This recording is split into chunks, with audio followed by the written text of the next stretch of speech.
Okay, the meeting of the Finance Committee will come to order for Thursday, March 18th, 7:15 p.m. with a joint hearing with Municipal Operations. All rise for the Pledge of Allegiance. Dave, present the colors.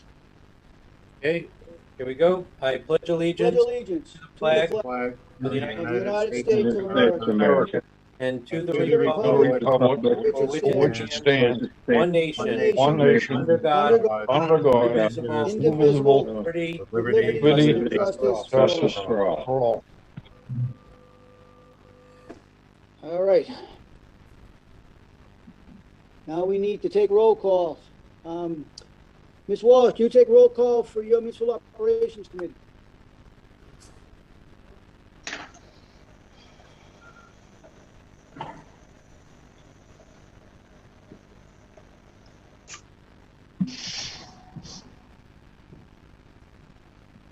Yes, Mr. Chairman, I'm sorry. I'm still very inexperienced with electronics. All right. No, it was tough, starting with the light bulb. I've never really got the hang of it. Jared Philip Rose. Here. Cynthia Walsh is here. Daniel McLaughlin. I see him. Does that, Unmute him? if I can see him? Yes. Can you Okay. unmute him? Oh, okay. Deborah Howe, Yeah. Stacy Berry, Here. Mark Struck. Present. All right. And Heidi has, she let me know she couldn't be here till much later.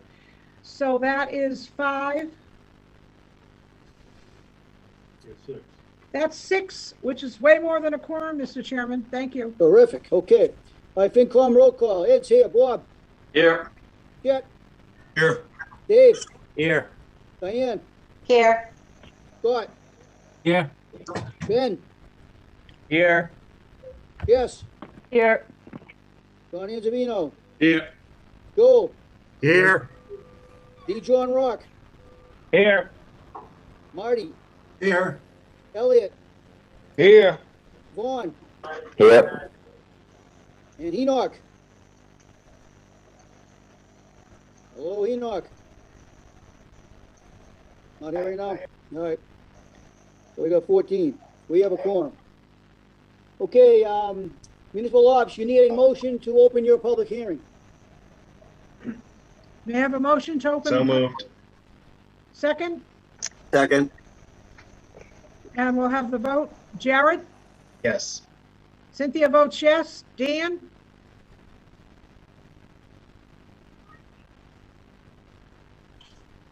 Deborah? Yes. Stacy? Yes. Mark? Present. Yes. Back to Dan? Unmute him. Yes, sorry, I've kind of having coordination problems. Don't we all? Thank you. Are you good? Public hearing, Mr. Chairman. Okay, great. FinCom, motion to open public hearing. So moved. All right, Ed votes yes. Bob? Yes. Jet? Yes. Dave? Yes. Diane? Yes. Scott? Yes. Ben? Yes. Yes. Yes. Don Anzavino? Yep. Joel? Yes, D. John Rock? You are correct, sir. Marty? Yes.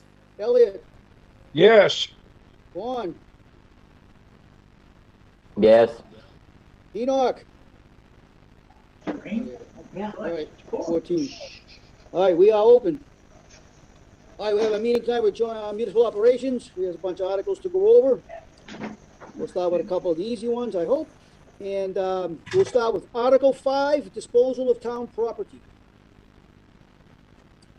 Who would like to comment on this one? Town Manager? Yeah, this is just a pretty standard one that comes on all the time and just authorizes the town to do such. Yeah, it's a standard article. We do it every year for the town to dispose of any property, if any, if it so chooses. All right, Ms. Walsh, ask your committee if anybody has any questions on this one. Do any members have a question?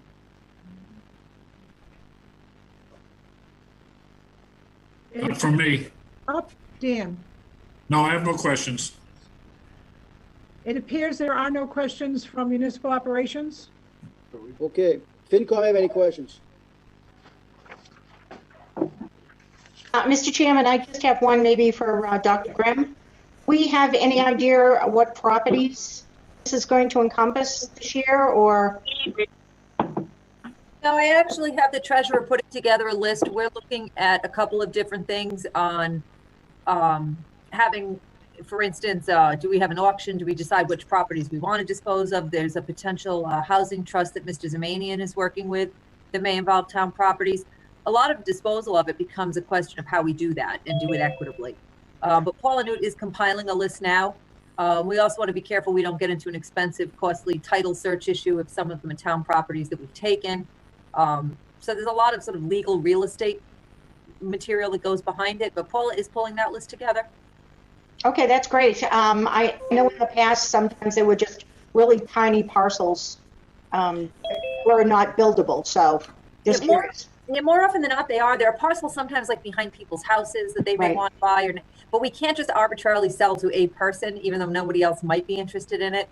So it becomes a little more complicated. You know, do you bring in an auctioneer? How do you do it to be equitable when likely nobody else would want it, but you can't just sell it to them for $1,000 or you Okay. still have to look at appraised value and all of that. Right. I'd be curious to see the list when she gets it together. Thank you. Thanks. Anybody else on FinCom?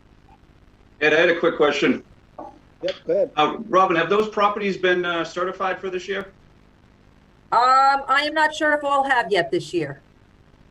Okay. I know she was working on it. I believe she has, but I'm not 100% sure on that. Okay, thank you. Anybody else? I just want to comment that the estimated cost appears to be copied from Article 4 because the wording isn't appropriate. Yeah, there's probably an error there. Okay, we'll check on that. Which version of the warrant is that one? Is that today's or? I don't know if that's been corrected in the one I sent out today. As today, it was the same in both copies. Then Okay. both? Okay. We'll fix that. Thank you. All right, does anybody from the public have a comment on disposal of town property, Article 5? All right, hearing none. We will move on to Article 18, to rescind unused borrowing authorizations. Vaughn, is it possible to put up that email you just had a little while ago, just the list of those articles?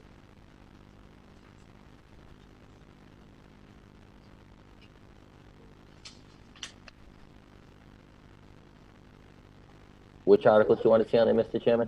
The email you sent out today with the list of the rescinded ones? It was attached? The one that you sent over today? No, the one, the next one, I believe. Oh, the rescind articles? Yep, hang Yeah, on a second. can you share that up? Yeah, Diane, do you have that there? I know you're really good at the sharing thing. Okay. Designate Diane.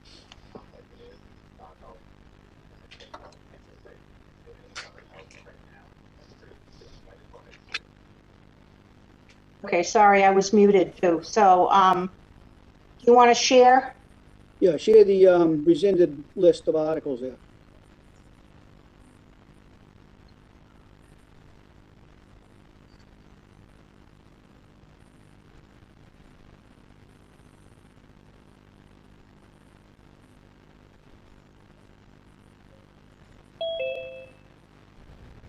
You guys see that now? Yep, that's great. Looks good. Make it- Let me see if I can make it just a tad. Yeah, just a little bit bigger would be great. Maybe not. There we go. That's good. Excellent. Okay, who's gonna take this one? Robin, you want to comment, or Mary Jane? Mary Jane probably is best to comment on this. She's been working on this. And if I could just take a moment to thank Mary Jane this week for stepping up in Bill's absence. She's done a tremendous job of preparing me and preparing our team and having everything for you as well. So thank you, MJ. And I will turn this over to her right now. Yeah. Good Hello, evening, Mary Mr. Jane. Chairman.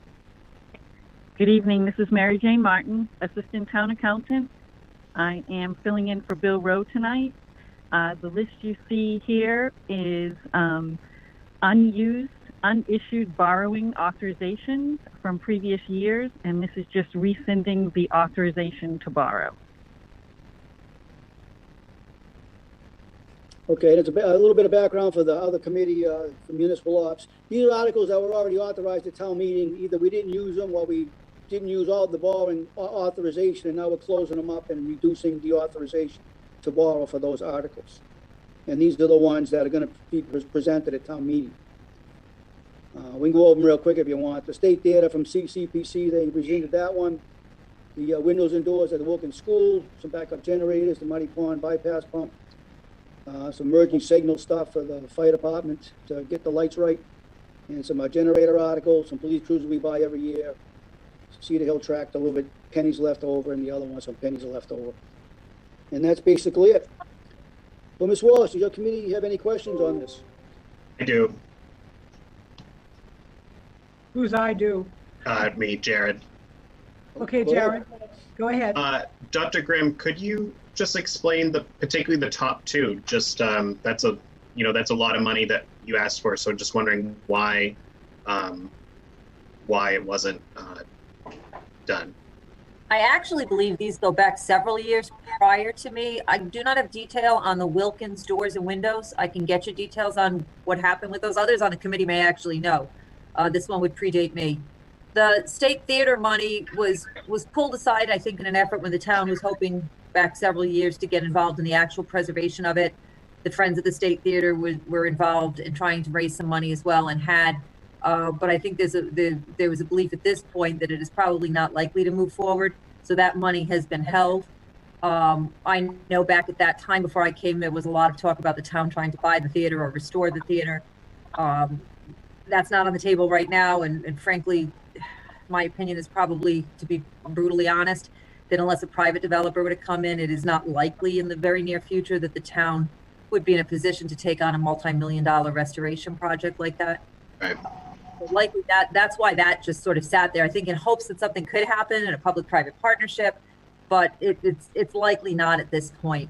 And I think the Friends of the State Theater have sort of come to that too and are looking at different options. I would tell you that I'm still hopeful if we find a private or a nonprofit that wants to step in and do that. We would love to. The commitment to want to save the theater is there. It's just right now with public funds not prudent. And that $550,000, I don't know if at that time people realized how extensive of a project that was going to be. It wasn't going to be where $1 million could save it. You know. That was actually going to be my next question. Yeah, I mean, the numbers range depending on who you talk to. Some people will tell you 12, 15, 18 million. Others tell you, well, it's not that bad. It'll be, 8 or 9 million. But it's still $7, $8, $9 million at minimum. Right. It's a lot to invest of taxpayer dollars at this point, and that 550 just wasn't going to make enough of a dent. Wilkins doors and windows, the Wilkins School, that I'd have to defer. Others may know more on the committee even than I can answer that, Robin, if it's okay. Yeah, absolutely. Sure. Okay, according to my conversations with Compass Project Management, who is the owner's project manager on that project, this was a accelerated maintenance project that used a grant from the MSBA to replace doors and windows. And I think there was a roof involved too for the Wilkins Elementary School. Mm-hmm. That project came in under budget. The grant has been paid in full and closed out by the MSBA. There's no additional monies to be spent against it. And this is the remaining amount of money left in the appropriation. In about 2 years, you're going to see something similar for the high school. Makes sense. Thank you. The high school. We just built it. Mr. Chair, could I jump in here real quickly? This is Mark Zamanian from the CPC. You want to talk about the state theater thing? I do, yeah. Just want to make things clear for the public, that's all. This money, Robin was right on everything she said pretty much, but this money expires on April 30th of 2021, which is why we chose to rescind it at this time. So it isn't that the CPC necessarily doesn't want to help this, but we received a letter from the Friends of State Theater saying that they would support a rescission as well. The money is simply expiring. It can only go to the Friends of State Theater. My suggestion would be if there is a private developer interested, that they come to the CPC and we allocate different funds. But just wanted to make sure everybody was aware this is actually expiring, which is why we're doing it now. Eddie? Okay, thanks. Ed? Yeah. I'm glad Mark spoke up because I knew that money, it's not town money, was basically CPC money that they had to have matching funds for that. They actually had to, it was last money in, Scott. So the project would have to get done and they would have to be able to attain an occupancy permit by April 30th of 2021 or the money would be no good. That was written into the original article. That's, you know, again, one of the reasons we chose to pull it. Okay, Ms. Wallace, anybody else have any questions on your committee? Anyone else from municipal operations? It appears not, Mr. Chair. Okay, anybody on FinCom have any questions on this? Mr. Chairman, Elliot has a question. Okay, Elliot, you're up. I'm just a little confused here.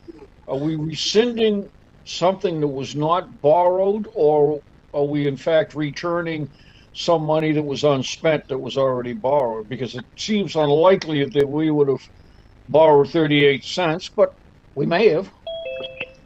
No, these are the authorization to borrow. They took down all the money for those articles except for 38 cents, so we're closing them up.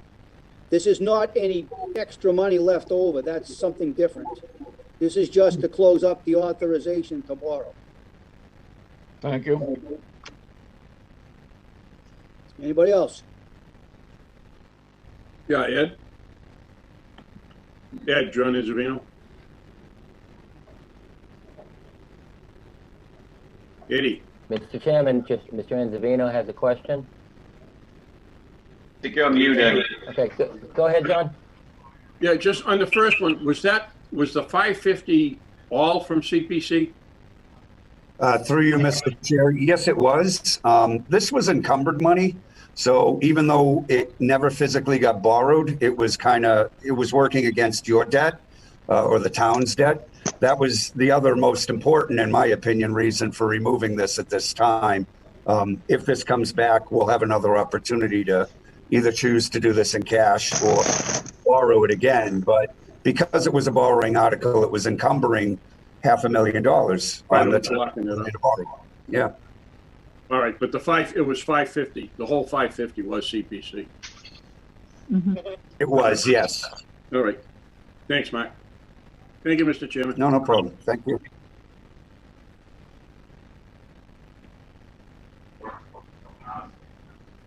Do we have any other questions from anyone? One quick question, if I might. Sure, Elliot. What was the Wilkins School before it was the Wilkins School? Is this a quiz? Because the Wilkins School was the West School before it was the Wilkins School. Thank you. You're welcome. You passed that quiz. Okay, what was it before the West School? That's my question. Ed, I think you're still muted. Mr. Chairman, are you there? All right, I'm back. Can you hear me? Yes. All right. Anybody else from FinCom? I'm going to move on to the public. Okay, does anybody from the public have a comment on to rescind unused borrowing authorizations? All right, hearing none. That one is done.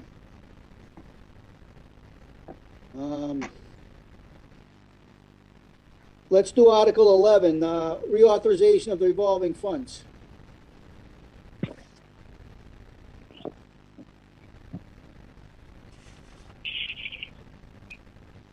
Does somebody have the current warrant? I know there was one change to one of the funds, the rain barrels. Yeah, I believe it's 2,300 for those instead of 1,000. Do you have that up in front of you, that particular article, Warren? Robin? Diane, could you please share the current warrant, the one that went out, I think, today?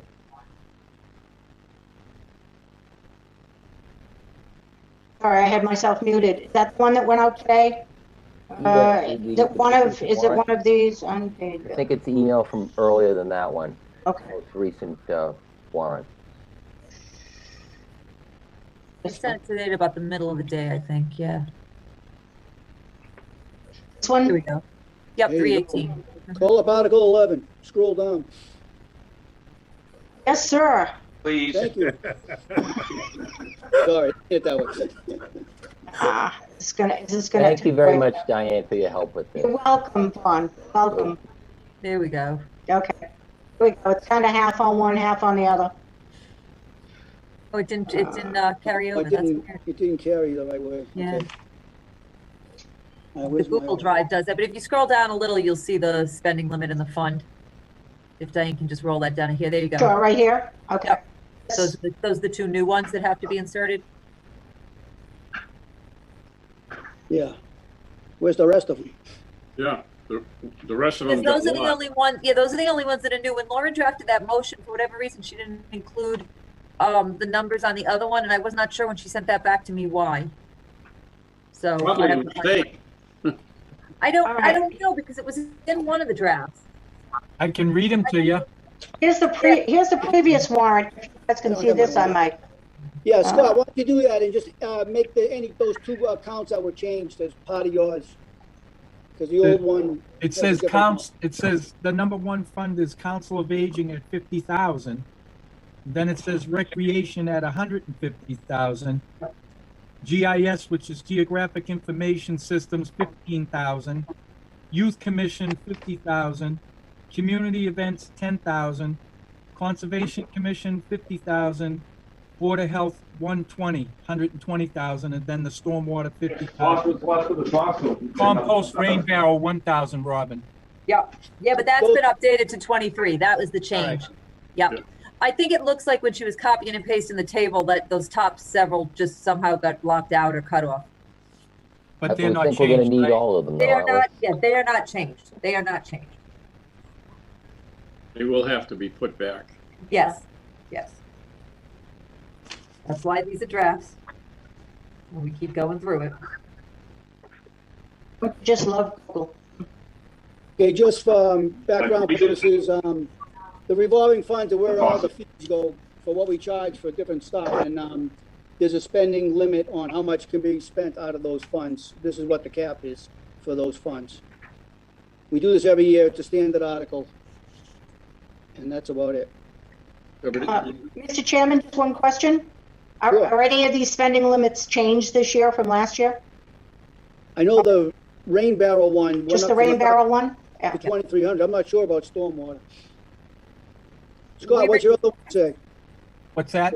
What's the stormwater say on the one that you have? No, those are the same. 50,000. Yeah. Oh, that's the same, okay. Just the rain barrel. Just the rain barrel? Okay, Yeah, the thank rain you. barrels. To 2,300. So, Mr. Chairman, we're going to need an updated warrant that has all the information in it, because this here is to authorize it too. So we're going to need the correct information on this. Thank you. Okay. We could always watch Scott Carrera edit the document by adding a spreadsheet from one document into That the would other. be entertaining, I Mr. thought Lawrence. Diane would be proud of me. I will bring the popcorn for that party. Yes, definitely.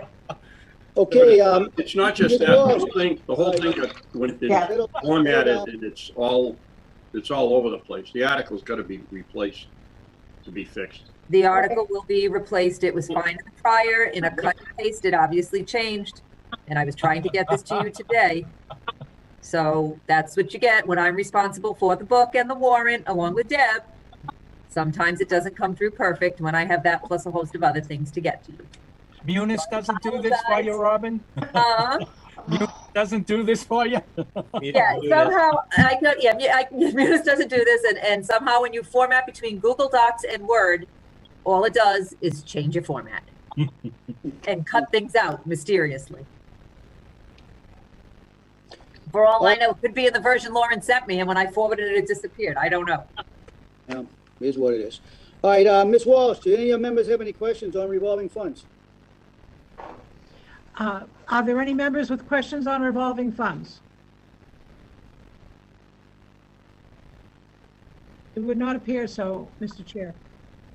Okay, anybody on FinCom have any questions on revolving funds? This is the limits for spending. All right, hearing none. Anybody from the public have any questions on revolving funds on the spending limits? Sorry, Ed, I was having trouble getting my hand up. I just had a quick question because I was curious about the increase to the rain barrels. Yes. Compost rain barrels, and I was just curious, what the program is there and what's going on with that? Yeah, so it's relatively new, and I'm trying to learn a little more about it. In fact, there were people asking about it on Facebook last night, Stoughton enthusiasts, because Canton is doing the same thing. Our conservation commission person, James Conlon, is in charge of it, JC, and it's basically allowing us to purchase and sell rain barrels at a reasonable cost to try to encourage this use and this conservation effort.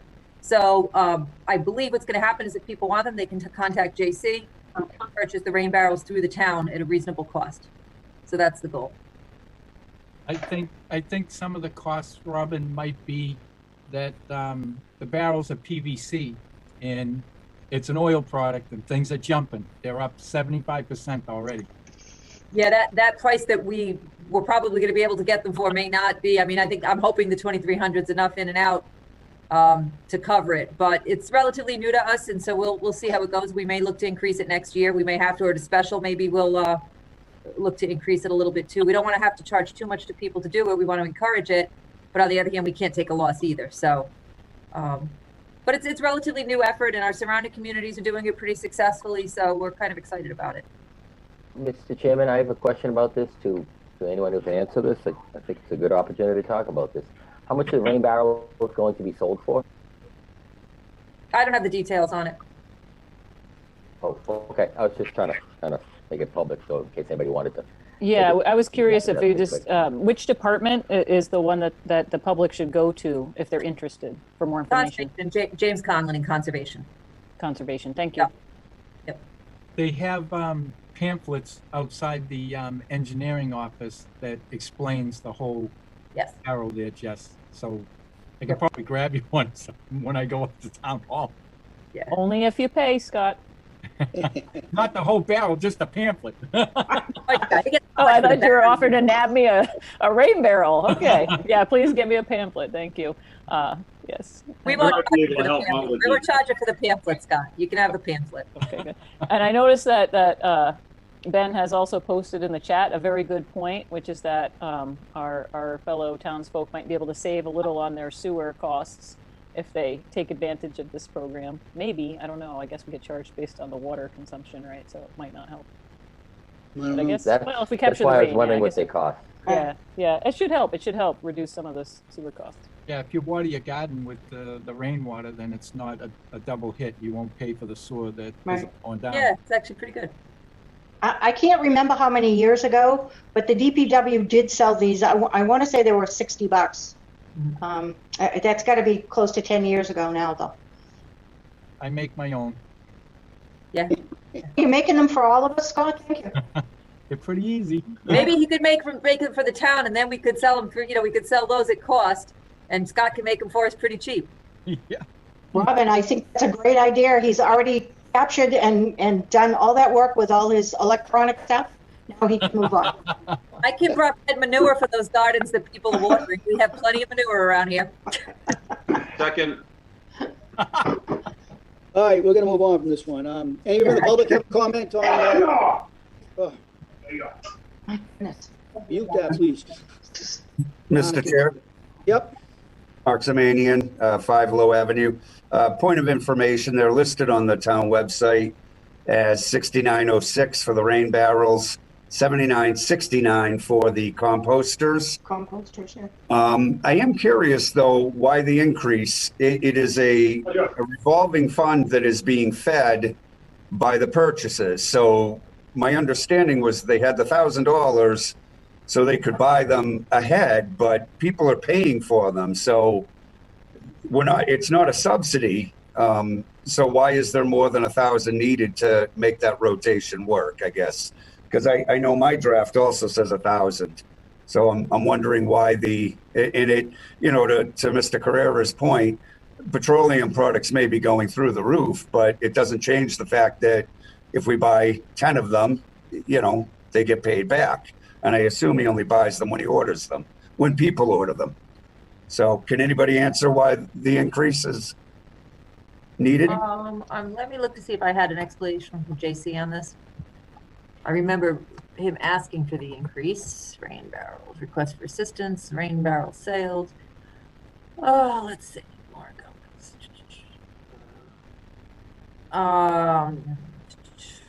link to the town page. I think they were trying to order more up front, is what I think, but I just don't know for sure. I can find out. It's easy enough. Okay, well, I only asked because I had actually sent an email to James and he said, just order them, you know, come in and pay for them and I'll order them for you. So I'm not sure what the additional funding is necessary for. That's what I'm getting at. Yeah, and I do know they specifically asked, and I'm just trying to look for where I had it in my notes. I just don't recall off the top of my head. I just have the email from Bill asking that they asked for the limit. It's a limit of 2,300. So I'm wondering if he's looking, if it's just that because it's a limit of 2,300, if they were just increasing the amount so that if he needed to order more at any given time, he could. I mean, they may be expecting an influx of this because based on other communities and how much is happening in other communities, that's possible. He's just looking to increase the limit so that he could order more if he needed to. But I'll find out.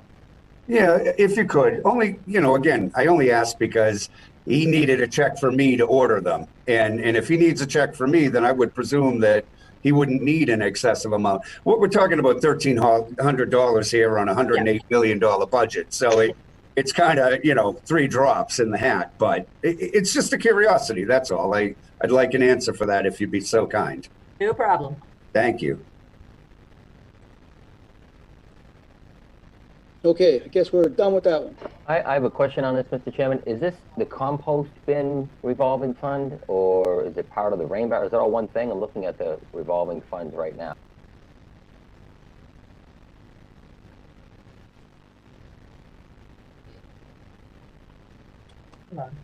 Could be one thing. Yeah. It shows one. Actually, in the article, it does state Board of Health barrel, compost, rain barrel. Yeah. Okay, because I'm looking at on the revolving fund list, there's an item like compost bin, and we have a balance in there of 15 cents, and there was no expenditures and no receipts, and then there was a balance again of 15 cents as of June 30th, and then as of December 31st, the balance was still 15 cents. So I just figured I'd give that for a point of information. Thank you very much, Mr. Chairman. Okay. All right, we're moving on from that one. Article 11's done. All right. Let's do Article 17, unpaid bills. Do you want this still up? Does it have a dollar amount? Oh, it's not in yet. There's no dollar amount here, yeah. Yeah, Bill sent out an email. I don't have it present. So somebody can call it up. Mary Jane did provide a list today of the unpaid bills. Can we call it up somewhere? It's about 70 grand or something, 75. What article are we talking about? Article 17. 17. Unpaid bill. It's a bunch of legal bills. No, it's not. No. They're not legal bills at all. Robin, currently- if they want to, if you need me to answer any questions. Yeah, oh, great, Stephanie, thank you. Yeah, a couple are in the clerk's office. There was one that was a building bill that I think there was. Is this it? Is this Yeah. it? Yep, This is that's it. it. I can tell you the 10,000 on the building bill. Mary Jane had spoken with Paul, and I believe there was something with COVID and billing and confusion with the company, and Regular. there wasn't a huge, I don't think, any concern about that. And then Stephanie, if you want to address the other ones. Yes, these bills were from the various elections last year. What happened was the company had my old boss's name as their for the email, even though they were dealing with me. They never updated their records after I told them I was the interim. And so they kept emailing them to her. And finally I got it, they called and they said, you know, you owe all this money. I'm like, what are you talking about? I've never received these bills. And then when they started to do their research, they realized they were emailing them to the wrong person. And I said, if I asked the company, usually very good, like if you have an overdue bill, they send you a copy of the bill, but it's pink to kind of flag you to say, hey, you haven't paid this. But you know, they said, you know, it was our fault, blah blah blah. And I said, well, I would have to put this on our annual town meeting to get them paid. I mean, they are our bills, but they emailed them to the wrong person, and there's nothing I can do about it. They've updated their records, and I put them on unpaid bills. Thanks, Steph. Yeah, Okay. and just one more thing, and just to know, this company is the one that prints our ballots. And I think just because of COVID and them not being there, it really just fell through the cracks. All right. All right, Ms. Wallace, anybody on your committee have any questions on unpaid bills? Yes. Go ahead. I had a question on this. For future reference, is there a way, or instead of just the department and vendor, can we see what the actual bill is for instead of guessing each time? Sure, but there's no reason you can't see a bill. You know what I mean? Like when we see this, when it comes up, all we know is, all right, comma mass, but we don't know for the vendor, but what was it for? I mean, yes, we could find out in the meeting when we're looking through the book quickly. It'd be nice to know what the actual bill is. So we could put that in the backup material in the book. Will we print the book if that would be helpful? Mr. Yes, Chairman? and going forward. Yeah, who's that? Mary Jane? Yes. Just if Diane could scroll down, all of the invoices are attached in that document. Yeah, they're Ah. in the PDF. Yeah. There you go. We'll make sure they're in the book too. Yeah. Okay, thank you. Any one of these you want to look at? Oh, Since- anybody want to look at any of them? No? No, I don't need to look at that. I just, for future reference, I did, instead of just seeing blank names with what it's going to. As long as there's a reference, it's fine. Okay, Thank you. all right. Anybody else on municipal ops have a question?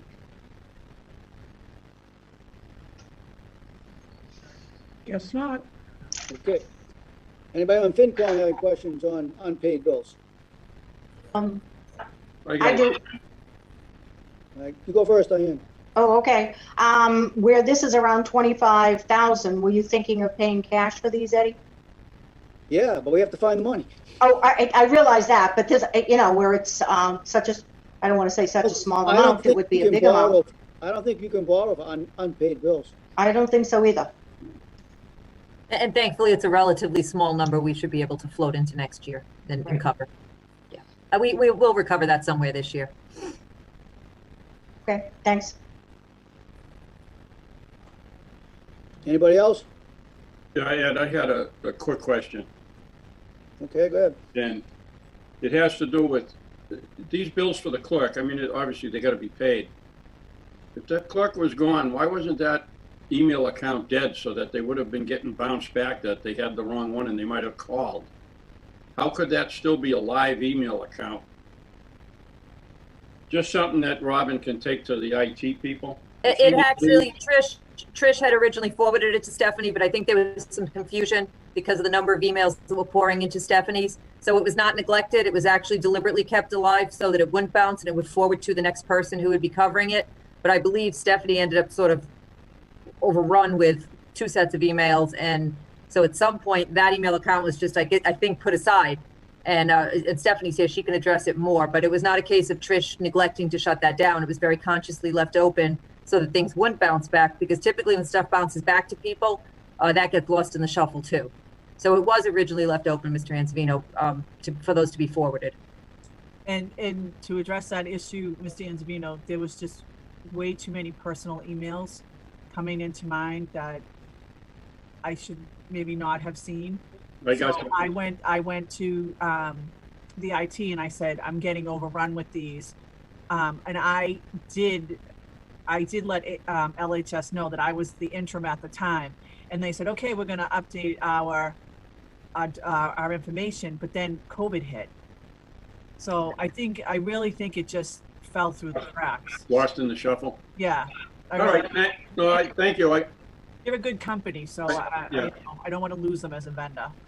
No, thank you. I appreciate the explanations, Dr. Grimm and Mrs. Carrara. Thank you.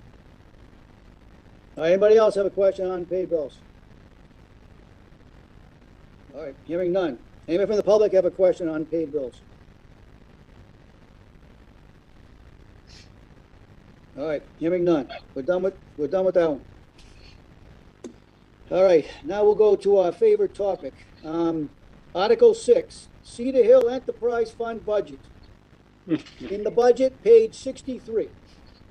So I can tell you that this year I am happy that we are here to present this budget, because one of the things that I saw when I came on board in this town was a lot of angst over the golf course, the amount of subsidy of the golf course, the fact that we had a concessionaire that was paying nothing at the golf course, a whole host of issues. But what I also saw was the head of a golf course, the golf course manager, who was repairing 30 and 35-year-old equipment to keep things running, the will of a community to invest $500,000 to expand a hole so that the golf course could be a little more of a professional level golf course. The ability to bring in vendors who were willing to pay and could do a decent business. And the fact that who would have thought that a pandemic would hit and, you know, we would be able to provide a service to people in town and an option for people in town to go do something healthy. And they certainly took advantage of it. I will say the only thing that I had wanted to work on that I did not get to work on was the cash to card machine that they use at the laundromats. I still am committed to doing that when we start opening again. But it really was a non-issue with COVID because there was no cash transaction at that point. Everything was being done online. I would like to credit Victor for tremendous work during the pandemic. And also, I think Matt Cauchon is on Recreation really assisted in this whole thing working. They shared their software, which is a recreational sign-up software, and allowed people to sign up to golf. What you will see in next year's budget is a dramatically lower subsidy. We're down to, I believe, about 8,000 or 9,000, and that's really just sort of precautionary. But even in this year, if you look at what I sent you today on where we could recoup some numbers from our current budget, one of the areas is the golf course. I believe in November, we hit our annual prediction. We had already reached our annual numbers by November. I believe Victor can correct me if I'm wrong. So we're very excited about this, and I know there are always concerns and conflict, but I'm really actually pleased to sit here tonight. And again, I want to credit Victor for tremendous leadership over there and a dedication to just keeping things going on a shoestring when we had to. And again, the team around us with Matt, Cauchon stepping up to, and by the way, not just Matt, we had Teresa from Recreation Youth Commission come over and work there during the summer. We had our library staff come over and step in where volunteers were. And again, these are positions that would have been manned by volunteers. This wasn't money that was supplanted. But because we could only have so many people in so many places and we needed volunteers outside wiping down carts, the town really pulled together, and this was extraordinarily successful. So, Victor, I don't know if Victor wants to give any type of an introduction with this, or if you guys just want to ask questions. Thank you, Robin. Yeah, a big thank you to Matt and Molly and the library crew and everybody else that came over. It started off as going to be a fantastic year. We were able to open up at the end of February. Everything looked good. Then we shut down. The weather was perfect for a while there. Conditions were gorgeous, and we couldn't open. Finally able to open. We had a lot of rain. Everything was working against us, and then out of nowhere, everything exploded. And yes, the numbers are doing really, really well. We've got a lot of new interest. The course is in great shape. Takes a lot for me to say that. I personally still have a long way to go, but it is in great shape. We got a lot of good compliments. The par 5, thanks to the CPC, has brought a lot of traffic. COVID being one of the only things that you can do outside and social distance was enough. Better conditions. The new concessionaire is phenomenal. We're seeing a lot of townspeople, not even golfers, just people in town. So it's another amenity for the townspeople, even if you don't golf. They have a Portuguese market on Saturday that people are lined up at the door for. And we're doing some constant changes and upgrades to little things, whether it's minor or major. People love to come back and see what we're doing. So that's it. Okay. All right, Ms. Walsh, any questions from anybody on your committee? Anyone got a question?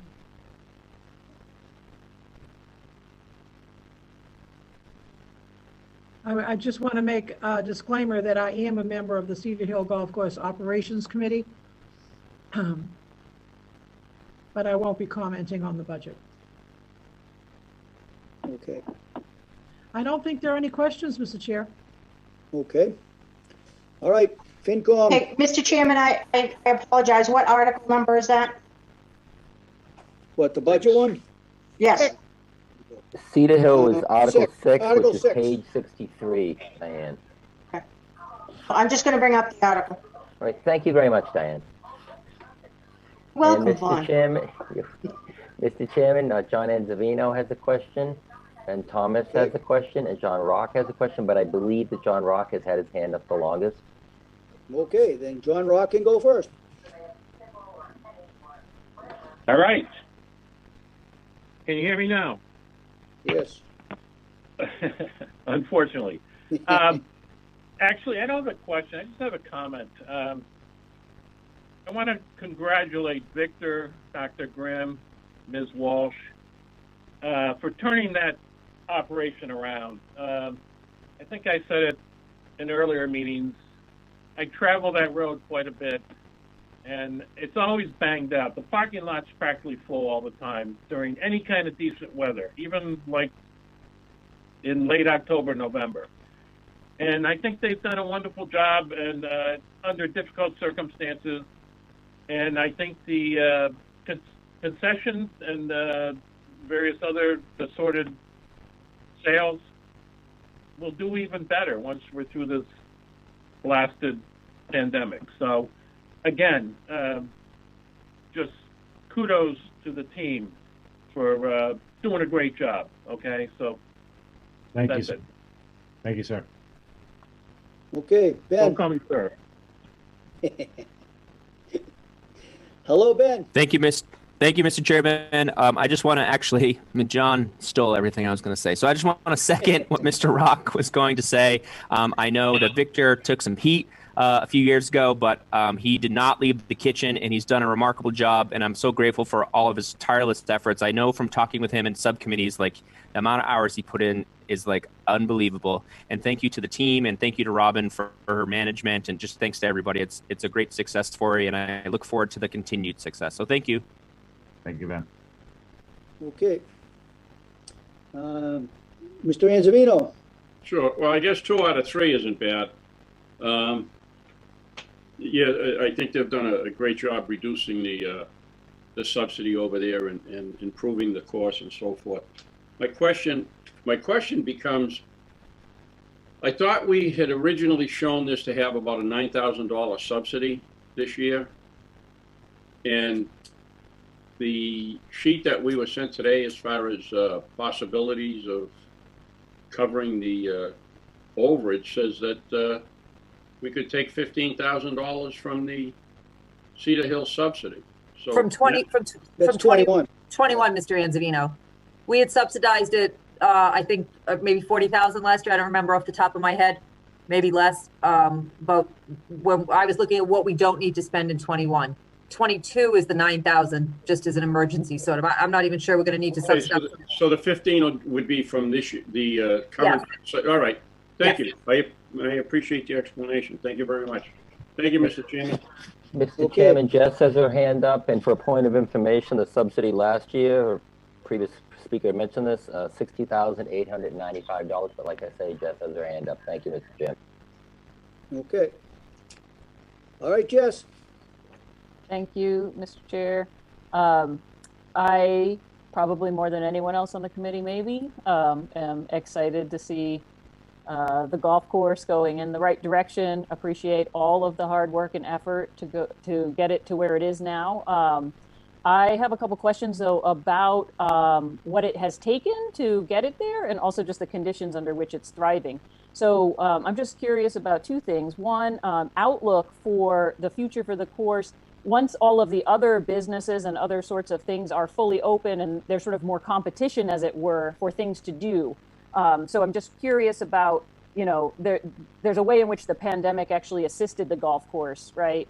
With that sort of being the place to be and being outdoors and so on and so forth.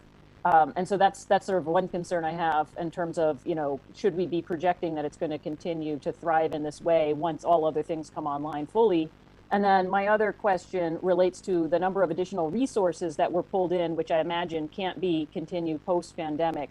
People from the library, people from the rec department, this, that, and the other. So I'm just interested to hear a little bit about the plan moving forward in order, does the golf course, kind of dialing back, can it continue at this pace post-pandemic? I'll address the beginning of it, and Victor, I'll let you pick up on number of people, and because you're more familiar with the day-to-day. From a sort of a philosophic standpoint, Jess, I get exactly what you're saying, and that is a concern. That's why we still went with a $9,000 subsidy. We didn't completely zero, because I'm not naive to the fact that this was a slightly silver lining of, if there could be a silver lining to pandemics. This kind of was, because it provided a tremendous outlet.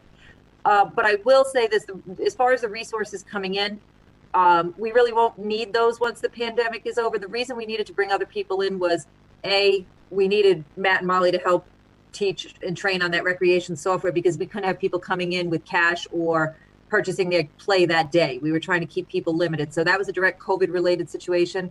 Additionally, bringing in the library workers to work that software was because our volunteers had to be outside wiping down carts and sterilizing.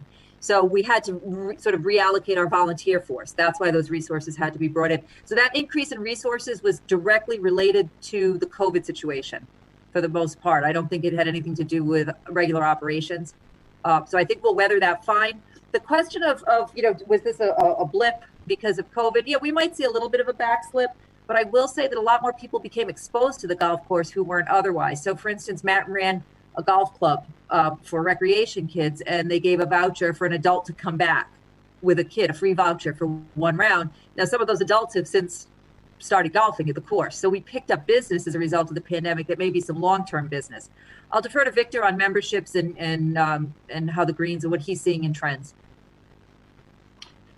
Yes, to double up on what Robin said, the resources from the library, those are all, we're back to operations as normal.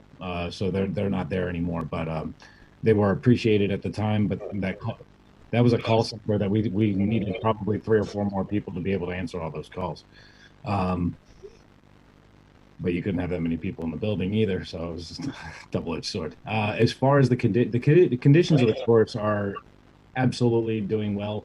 A lot of golf courses have raised their prices recently, and which has really, really worked in our favor. DW Fields I refer to all the time because we're a mile and a quarter away. DW Fields has raised their prices, and they're doing very, very well as well. They're doing good, but there's some people that won't pay that price. We're gaining those people. Those people are all coming over to us because we are cheaper. Our prices actually just went up as well for 22 or 21. We went up by $2 on a round of golf all the way around, whether it's juniors, seniors, all the way through. The only thing we didn't raise was the golf carts.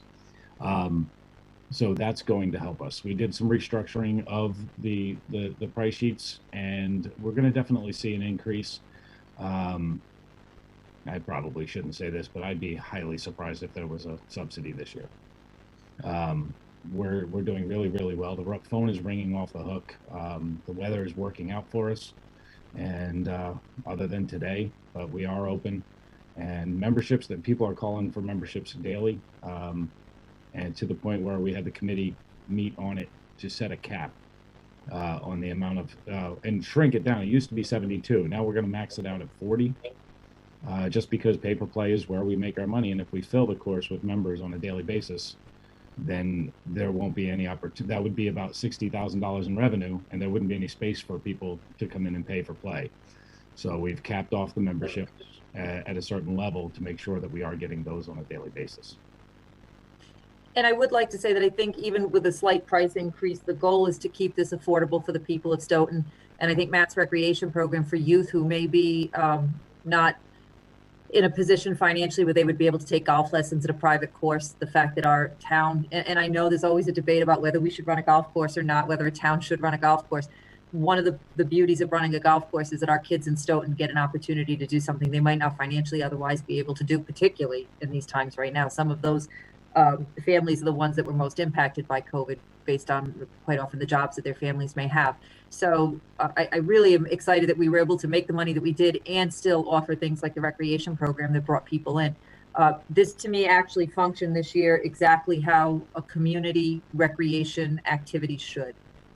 It sustained itself and it brought good and community feeling and pride to the town. So But I did, Jess, I did have the same concerns. You know, was this just some wonderful side thing that, you know, we could take some silver lining? But I think that increase in desire for memberships, the fact that the phone's still ringing off the hook, even though things are beginning to open up, we're not seeing a drop off at this point. Thanks for all the additional information. Best of luck with it. Keep it going.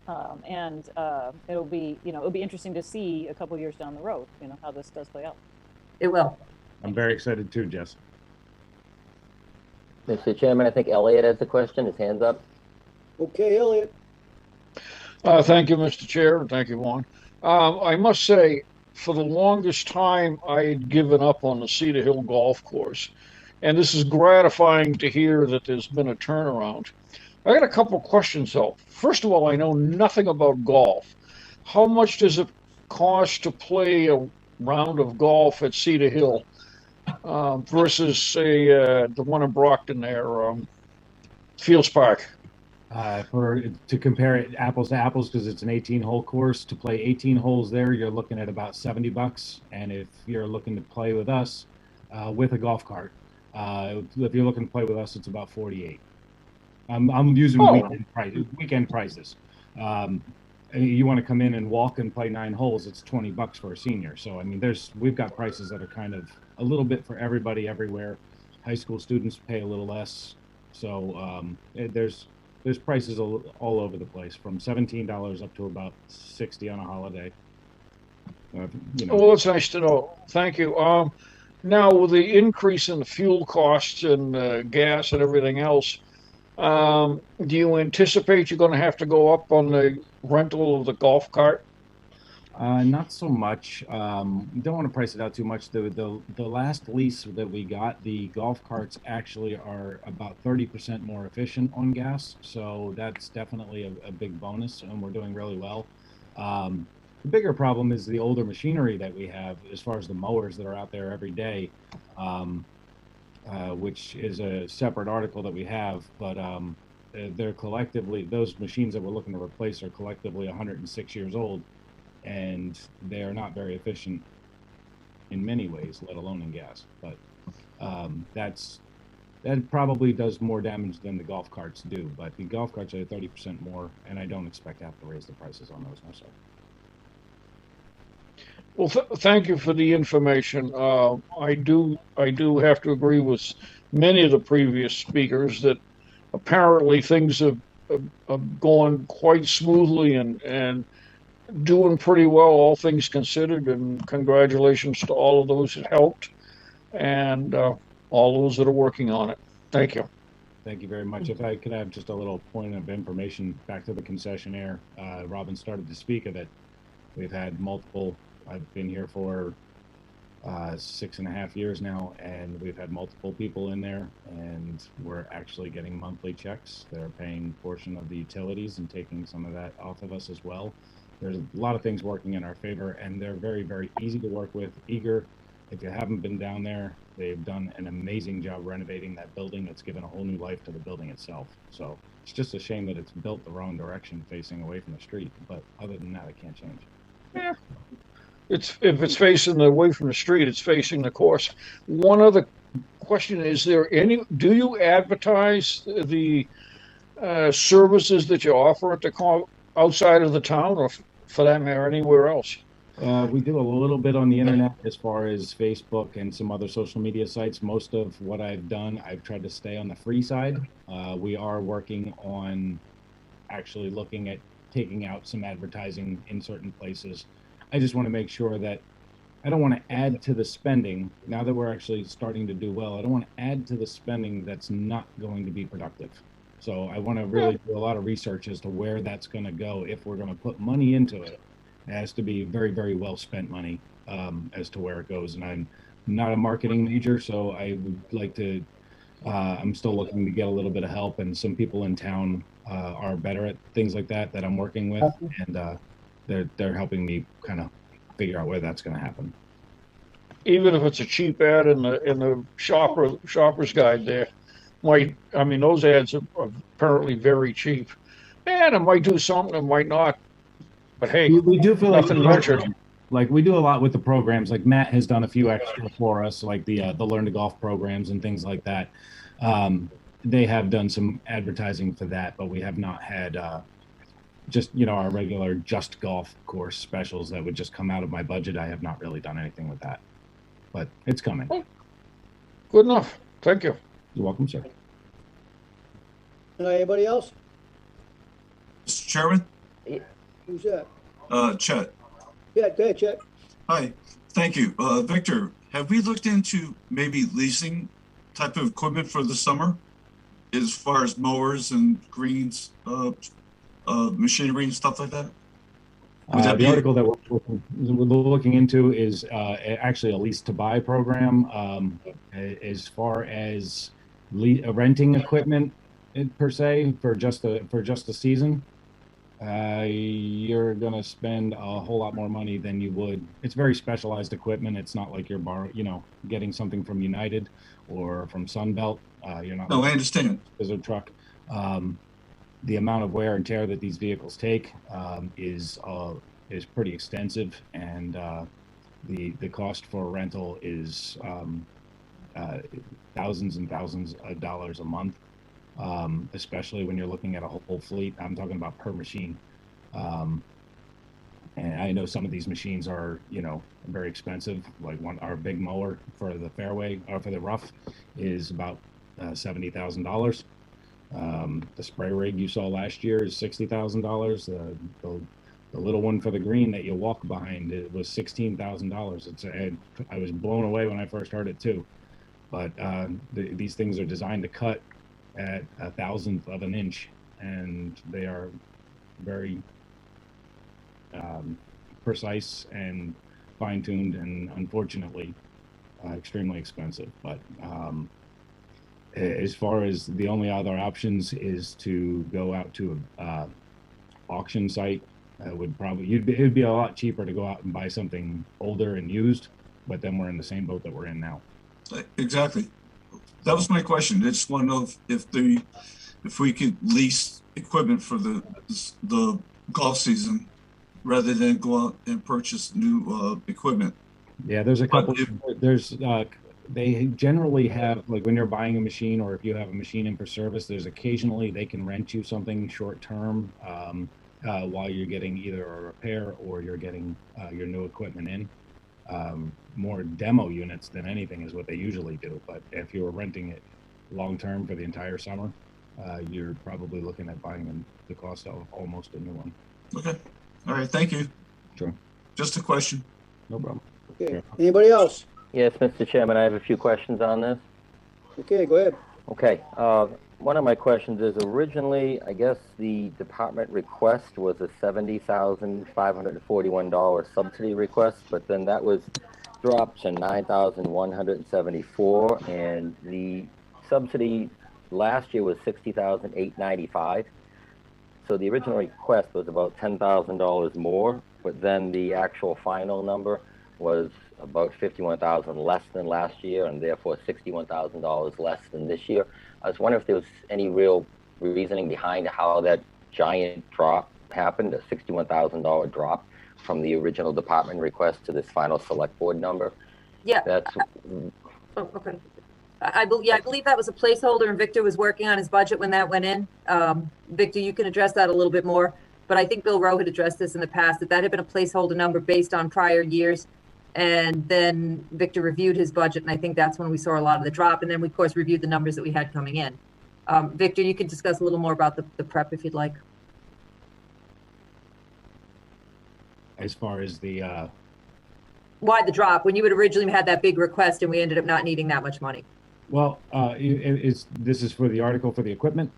No, for the overall subsidy. The overall, as far as the money goes, first off, we didn't expect the year that we've had. We did expect higher than usual traffic based upon the sixth hole opening up and the par 5, and which is definitely drawing a lot of people. People are very excited about it. COVID definitely helped. There's no doubt about that. At first it hurt us, but then you also have to remember that the first half, well, I know we're basically going off of numbers from July, so the hole was open in September. Prior to that, we had a half a course that was kind of reallocated. There was a lot of things that were happening, and that's just all a boost in traffic. The boost in traffic comes from being able to serve people with food, restaurant, the conditions that we're in. We're getting a lot of word of mouth. We're putting things out there. The tournaments that we hold bring in a lot of new faces, and they tell their buddies. Everyone golfs in pairs and groups, but they have different groups everywhere. And sometimes one group brings one guy, then that guy brings his group that he usually plays with, and it just keeps rolling. So, and initially, as Mr. Rowe points out, we have to base these accounts on the prior year number initially until we have more concrete numbers. So that impacts it as well. But I would point out that if you look at many department requests, that one happened to be dramatic. But a lot of times the department requests are preliminary, whatever a director puts in, they have a deadline to get it to me. They will quite often put a placeholder, and then as we start to review it, we take that down. That department request is really very much an internal operation. We show it to show what came in initially, where we cut it, so that you all get a good view of what the departments are asking for, and then what I do with it with the budget team after that. But a lot of times that's a very preliminary number, and in a matter of weeks or a month, things change dramatically. And a lot of times we have numbers reconciled that we might have not had reconciled at the beginning of a budget process. it's also very hard to judge what those numbers are based upon what the weather patterns will do. I mean, one year we didn't open up until it was almost the end of May due to the amount of snow on the ground still and frozen conditions. Then there was another year where we were underwater all the way through April. Last year we were able to open February, but then they shut us down the very first week in March. So every year the weather patterns have been completely different, and so it's hard to predict as well. Okay, so there was a department request, and then new numbers came in that justified a $61,000 drop in the subsidy. Then, okay, thank you very much for that explanation. I think it's great that the subsidy to this course has dropped so dramatically over this time frame. I think it's great that the town has something like this in place, and I think it's even more wonderful that we're getting closer and closer to that point where the taxpayers are not subsidizing the golf course. I just have one other question. Do we have a breakdown of the employees and hours that were used over there from other departments? And could we get a copy of that? And the reason I ask that is because if we need other employees, in there, if potentially the subsidy might be higher, then it would be good to know that, to account the subsidy here. I think we discussed. Yeah. Could we please get a copy of the a list of departments and employees and hours that were used over there during the time? Thank you very much. We could get that to you. I know we discussed that earlier on in this process, and as I indicated, those were simply because we needed more bodies because of COVID. These do not supplant normal operations at the golf course. I understand that. And the money didn't come out of the golf course. Yeah, I just thought it'd be good if we get a copy of the employees and departments and the hours that were there. I believe we started to pull that together. All right, thank you very much, Mr. Chairman. Okay, anybody else? Yeah, just to add on to that, Ed, if we can find out how many hours, can we find out what the cost was? Because that was a cost that was used to keep the course going. That doesn't really show up in that budget, so. Charge it to the COVID grant. Well, I was just going to say it was a COVID cost, and I probably could, because those people were going to be paid either way. As I had indicated, laying them off, I was still going to have to pay them at least 2/3 of their salary. So in this case, instead of laying off and paying 2/3, we paid them part-time. Most of them were part-time, a few were full-time, and we paid them to go over. Matt and Molly going over did not take time away from their own job. They did this in addition to their own job, just simply as team members.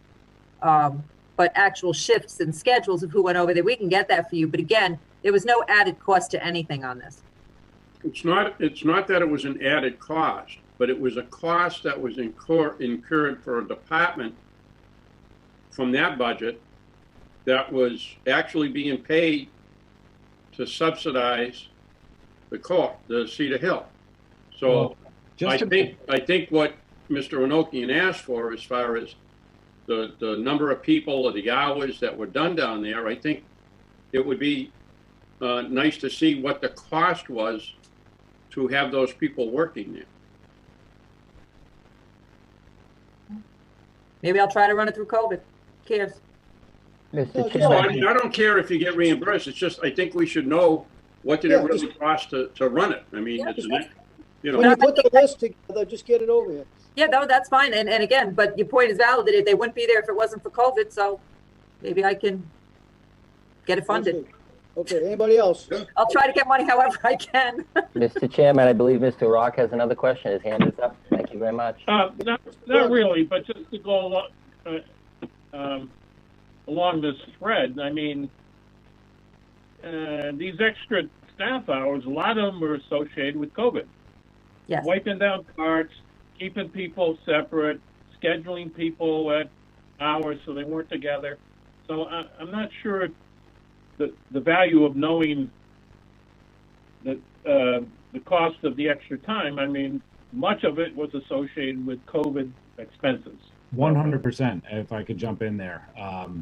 The whole reason that we had Matt and Molly there in the first place is because we were using their website because we didn't have an online booking program, which the governor mandated that that's how it gets done if they were to come out. They were not allowed in the building. They were not allowed to handle money. They were not allowed to do anything like that. It had to be done online, and that's not a service that we have at a 9-hole golf course. We can add $3,000 to my budget, and I can get that for you, but we don't have that just yet.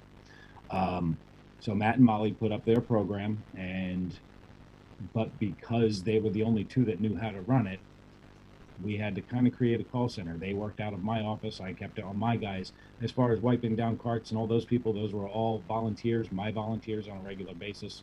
But we needed someone to answer the phone to help people get through the website because it wasn't necessarily easy for generally older crowd of golfers that didn't know how to use a computer in the first place, let alone book online. So it was more for a learning process, but it was all based upon the mandate that the governor had set. No, I understand that, and I think it's great that we had people that could help out as far as the, getting that program that Recreation had, and they could help out and do that and so forth. My point being that if it's a cost that the town incurred because of COVID, it would be nice to know what that cost was, and I think the town should be trying to, get reimbursed for that as far as through the funds that were made available for things that were caused by COVID. So I just think as the finance committee, it'd be nice, myself anyway, it would be nice to know what that cost was. Thank you. Okay. Mr. Chairman, Anybody else? Jess has a question. This is very quick, Mr. Chair. I just want to jump on that and quickly say I support the idea of calculating these additional costs and the town manager's suggestion of getting reimbursed for these costs. I mean, this everyone here has said repeatedly, this is all additional required labor because of COVID. So it seems to me this is a great opportunity if there's any monies available to use those COVID relief funds to offset some of these costs and to not have the taxpayers have to pay for that. So I think this is a great idea. I think we should get the additional costs recorded, and I think we should be submitting to get that reimbursed. Thank you. Okay, anybody else? I got 3 quick questions. Whoever can answer them. 1, Victor, do we own or lease our golf carts? 2, what happened to all the logs that were down there? And 3, do we plan on doing the drive-in or the movie night and all that for this year? All right, so pretty simple questions. We lease the golf carts. It's a 3-year lease program. It's a 2-year with a 3rd-year option, but we lease those. That I believe that expires in December 31st. All the logs, those were divvied out through a lot of different companies in town. We put it out and let people know that we were going to take them. The short of the reason why they were in the parking lot was we had $8,000 left over, and I was asked if I wanted to get rid of the logs or if I wanted to put irrigation down the center of the fairway on the new 6th hole.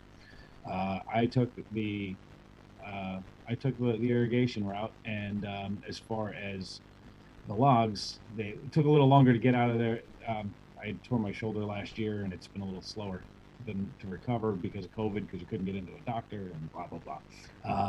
So it took a little longer to get those out of the parking lot, but I put up a free wood sign basically and shared it out with a bunch of people. And it wasn't me. Shared it out with a bunch of people. Your third question was? Movie night. Movie night, yes. Absolutely. I know that Matt and Gina have been talking about getting that done, and we still have the stage set up over there that Arthur built for us over in facilities to get the screen up on the ground, off the ground, so that everyone can see it. And I know that they are in plans to do that, and a couple other little programs too we're kind of in the works. Okay, great. Thank you. All right. You're welcome. Does anybody from the public have any questions on the Cedar Hill budget? Mr. Chair, I have just one or two things. Go ahead, Mr. Zamani. Thank you. This is sort of a point of clarification, but the Article 6 is the estimated cost is $320,779. And my budget says 308,442. So am I correct that the actual subsidy is 12,357, or am I missing something there? Through you, Mr. Chair, to, I guess, Dr. Grimm, or whoever can answer it. Well, I believe that's just an estimate. The motion will have the actual The numbers. actual number, yeah. And Mary Jane has it. The 9,000 number is the one that I believe is accurate. Okay, so that will drop, correct? Okay, thank you. And one other question I noticed, I believe it was a previous speaker, I believe it was Jess, who had, sort of reinforced the idea of having us apply for COVID funding to cover the costs. And I think that's a great idea. What I'm wondering, though, is Mr. Baruza had mentioned that there was a computer program needed for online booking and that sort of thing. Can that also be, given that it's a direct COVID related issue? Could we ask for that money for that as well? I think, part of the thing is we can ask for a lot of things, but remember, we don't have an infinite pot of money for COVID. We also have other expenditures that we cover, first responder expenditures, PPE. So we can ask for a lot, but, if we have room to ask for more, there's certainly no harm in it. Sue Herman monitors very closely what falls under those parameters. And if she's unsure, she has contacts through the feds that will let us know what would fall in. But remember, we can ask, but we still have just a finite pot. I wish we had an infinite pot, but. Right, and I understand that. However, I'm just thinking, the changes in place that we're currently seeing are likely going to go on for some time, even after the vaccinations, sort of catch up with the population.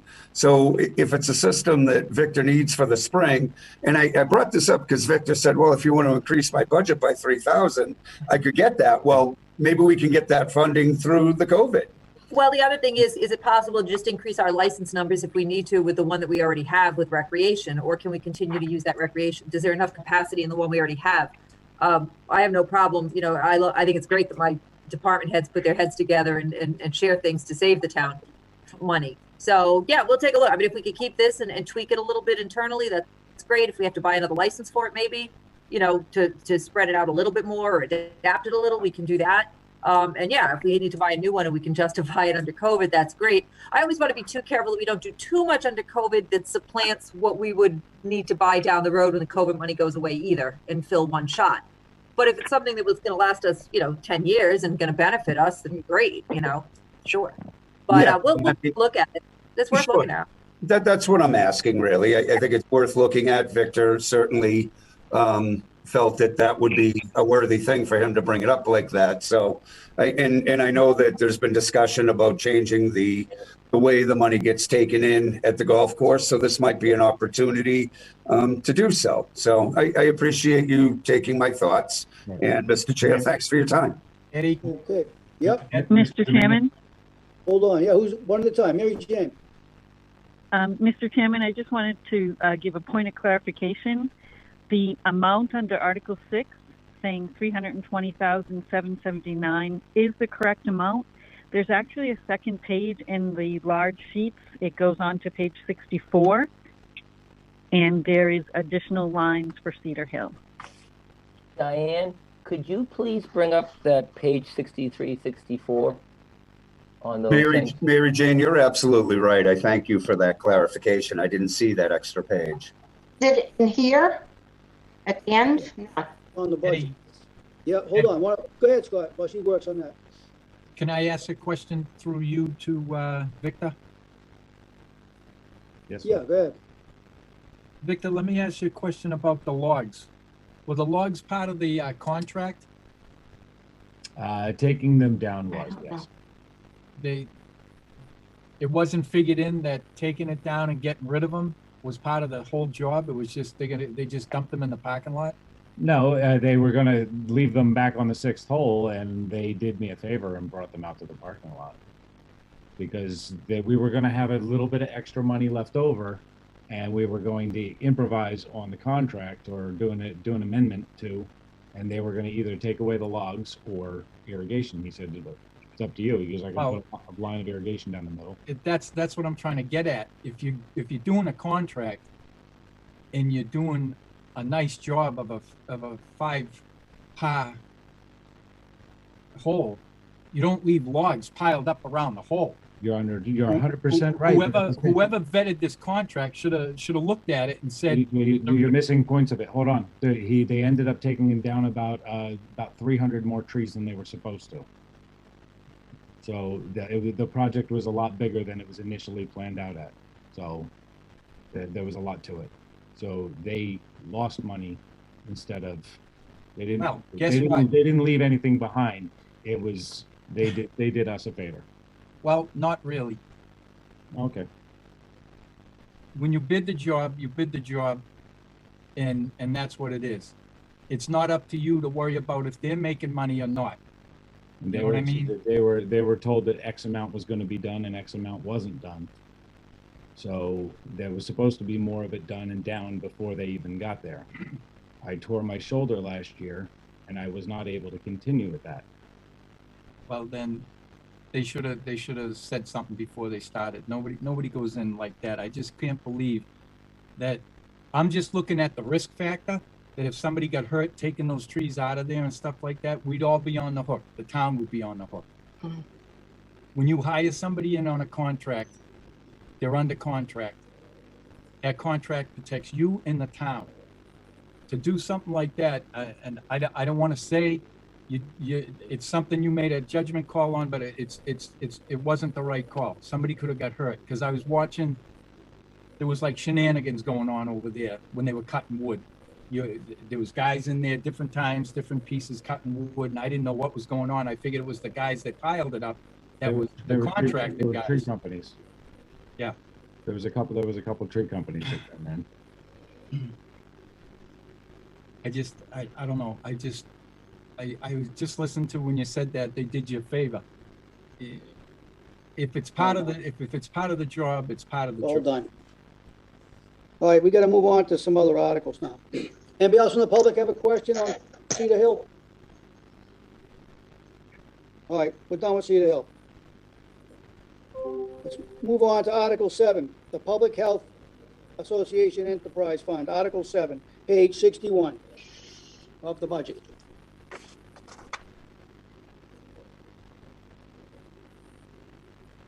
All right. Is Janiece here? Hi, can you hear me? Yes, we can. Okay, yes. Janiece Excuse me, Mr. Chairman? Yep. Yeah, I just want to interrupt you for a second.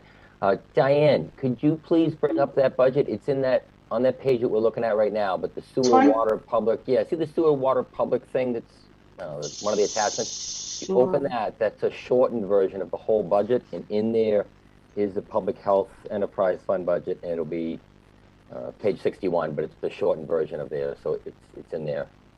I just figured that way if we can. Thank you. Who are we looking at? I can go look for it. On the attachments that are right there on the share screen right now, the second attachment over from the left, it says sewer, water. I can't see the rest of it. It says sewer, water. That's a shortened version of the budget, right? Yep, right there. That one there. Yep. This one. Yep, it's in there. Okay. Right. I don't know if you can spin this screen. All right, I'm gonna have to download this before I spin it. All right. Thank you very much, Diane. You're welcome, Fawn. All right, let's see if we get this open.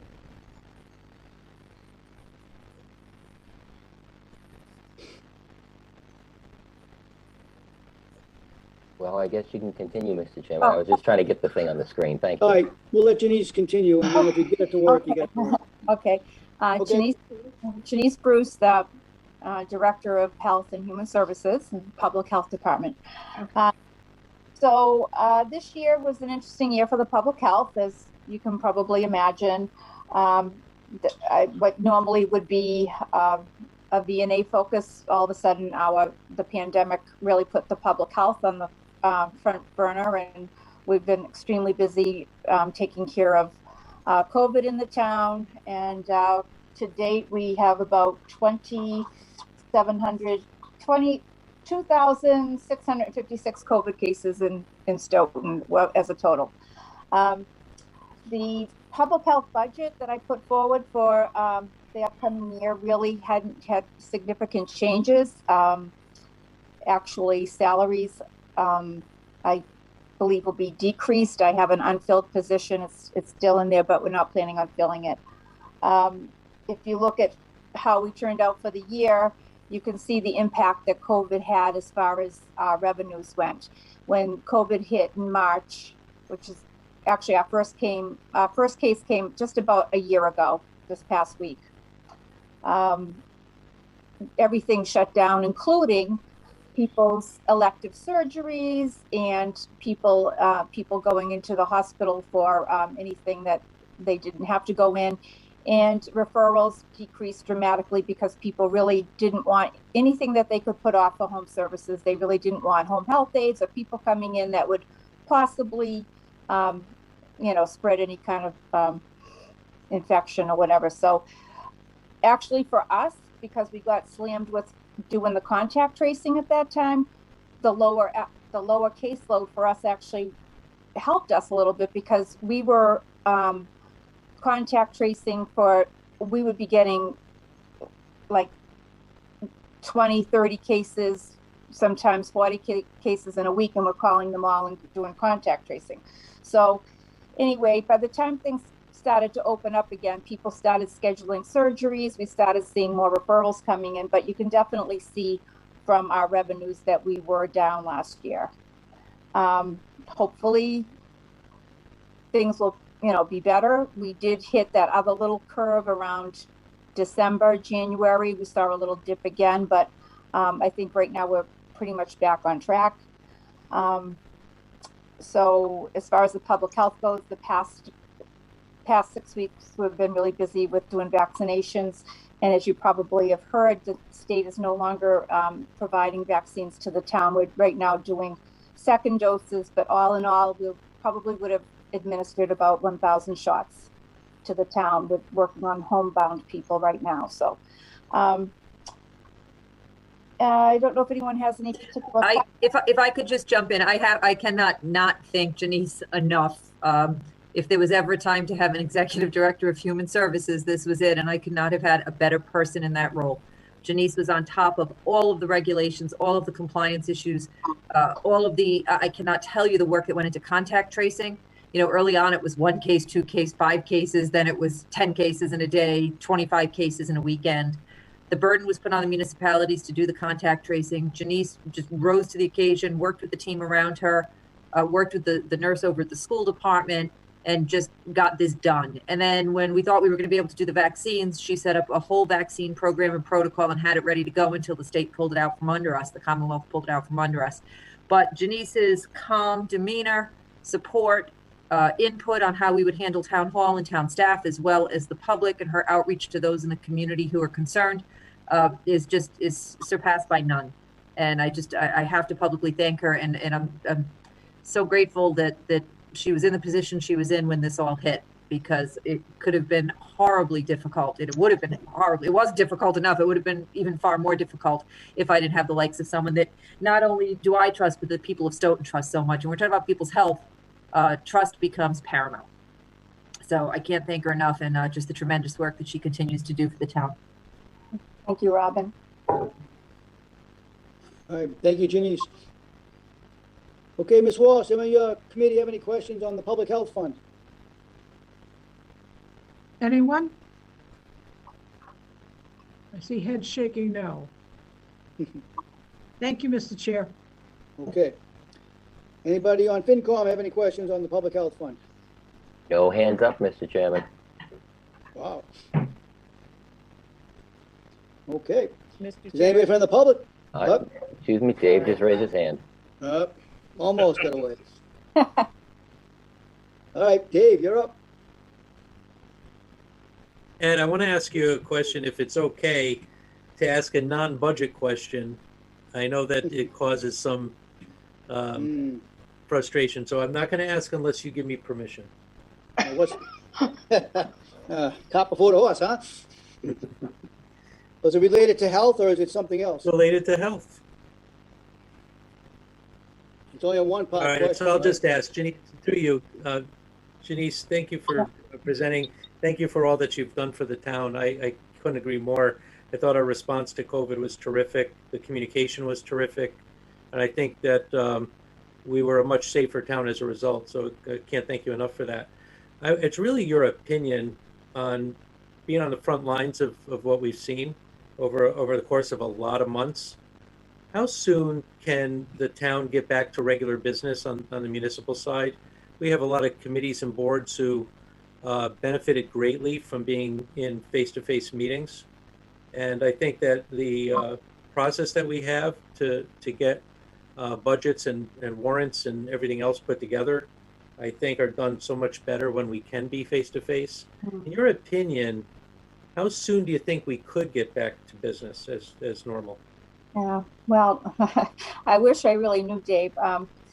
You know, I sit on the COVID task force, and we did have a meeting last week, the town's COVID task force, and it was unanimous that we need to kind of hold where we're at right now with the meetings.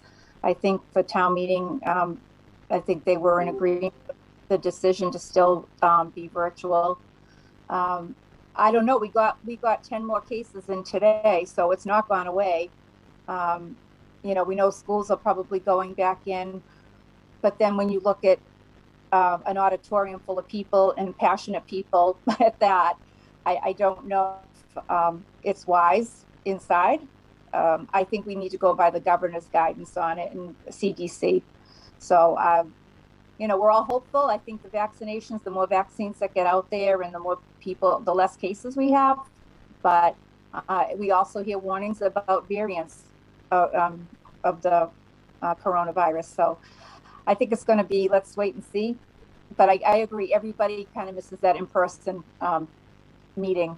I think we get a little bit more out of it when we can kind of see each other face to face.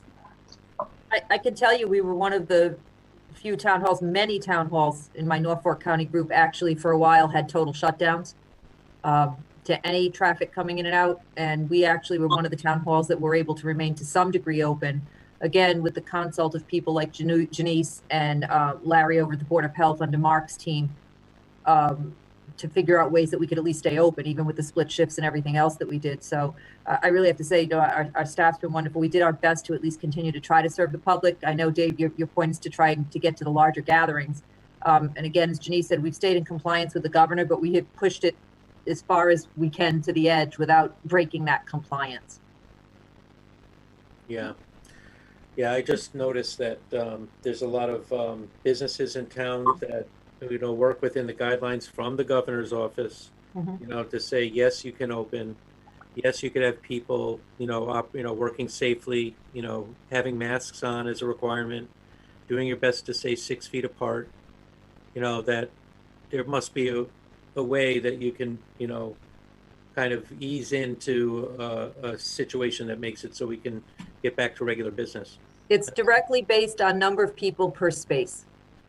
It's a calculation, and Sean and Larry actually go and measure space. Literally, we did this in the lobby the other day because of concerns about walk-ins with tax bills. And literally, how many people can be in so many square feet of space? There's actually a mathematical calculation. Right. Thank you. Thank you. Okay. Anybody from the public have a comment on the Public Health Association budget? Mr. Chairman, I think Jess has a question. Okay. Go ahead, Jess. I actually don't have a question. I just thought that Janiece was about to duck out of here with no questions at all, and wanted to simply say thank you so much for everything, Janiece. We're really, really grateful to have you and all the hard work you do. And also just to point out that you always have very transparent, straightforward budgets, which is another reason why there weren't really any questions about that so far. So thank you so much. Really appreciate it. Thank you, Jess. Eddie? Yep, who's that? Scott? Yeah. ahead. Through you to Janiece. Janiece, how'd your little project at the elderly center go today? Did it go off good? Yeah, we had second dose shots today. And everything went really smoothly. And we're just sad that we can't continue our town vaccinations. If they gave us 1,000 shots, we would open up the school and we would give out 1,000 shots with lots of helpers. So, Yep. But Thank you for everything you do. Thank you. thank you, Scott. Okay, anybody from the public have any questions on public health? All right, hearing none. We're done with that one. Now we can do the water department budget. Article 9, page 58. Mr. McNulty, Am I here? Can you hear me? we can hear you now. All right. You mixed me up. I was ready for sewer. I will get the easy one out of the way. Sewer's got issues. I don't think you're ready for sewer. All right, where do we stand? The total budget is down 1.2%. With the salaries down 1.3% and the expenses down almost 6%. We're able to reduce some of the expenses by 27,500 due to the hiring of a chief pump station mechanic. And we're able to forego some of the outsourcing of those repairs to the pumps and generators. So that was helpful in the expense lines. That's a quick summary. That's it. As far as indirect costs and debt service, I don't really, that's not my domain.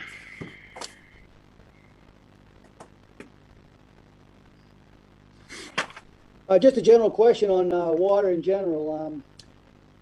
What's the usage been for the town with COVID? Some kind of an effect? Are you seeing anything, or can you comment on that? Yeah, it's way up. Well, not crazy. It went from, it went up of around 50 million gallons in total last year. So somewhere in the order of 10%. Okay. The the greater Boston area went down by that much, and well, Boston, Cambridge area, Milton, Quincy, so forth went down, whereas the suburbs went up. Okay. Ms. Walsh, any of your committee have questions on the water department budget?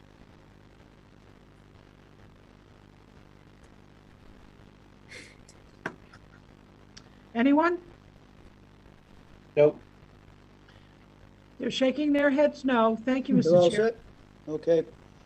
All right, FinCom, any questions on the water budget?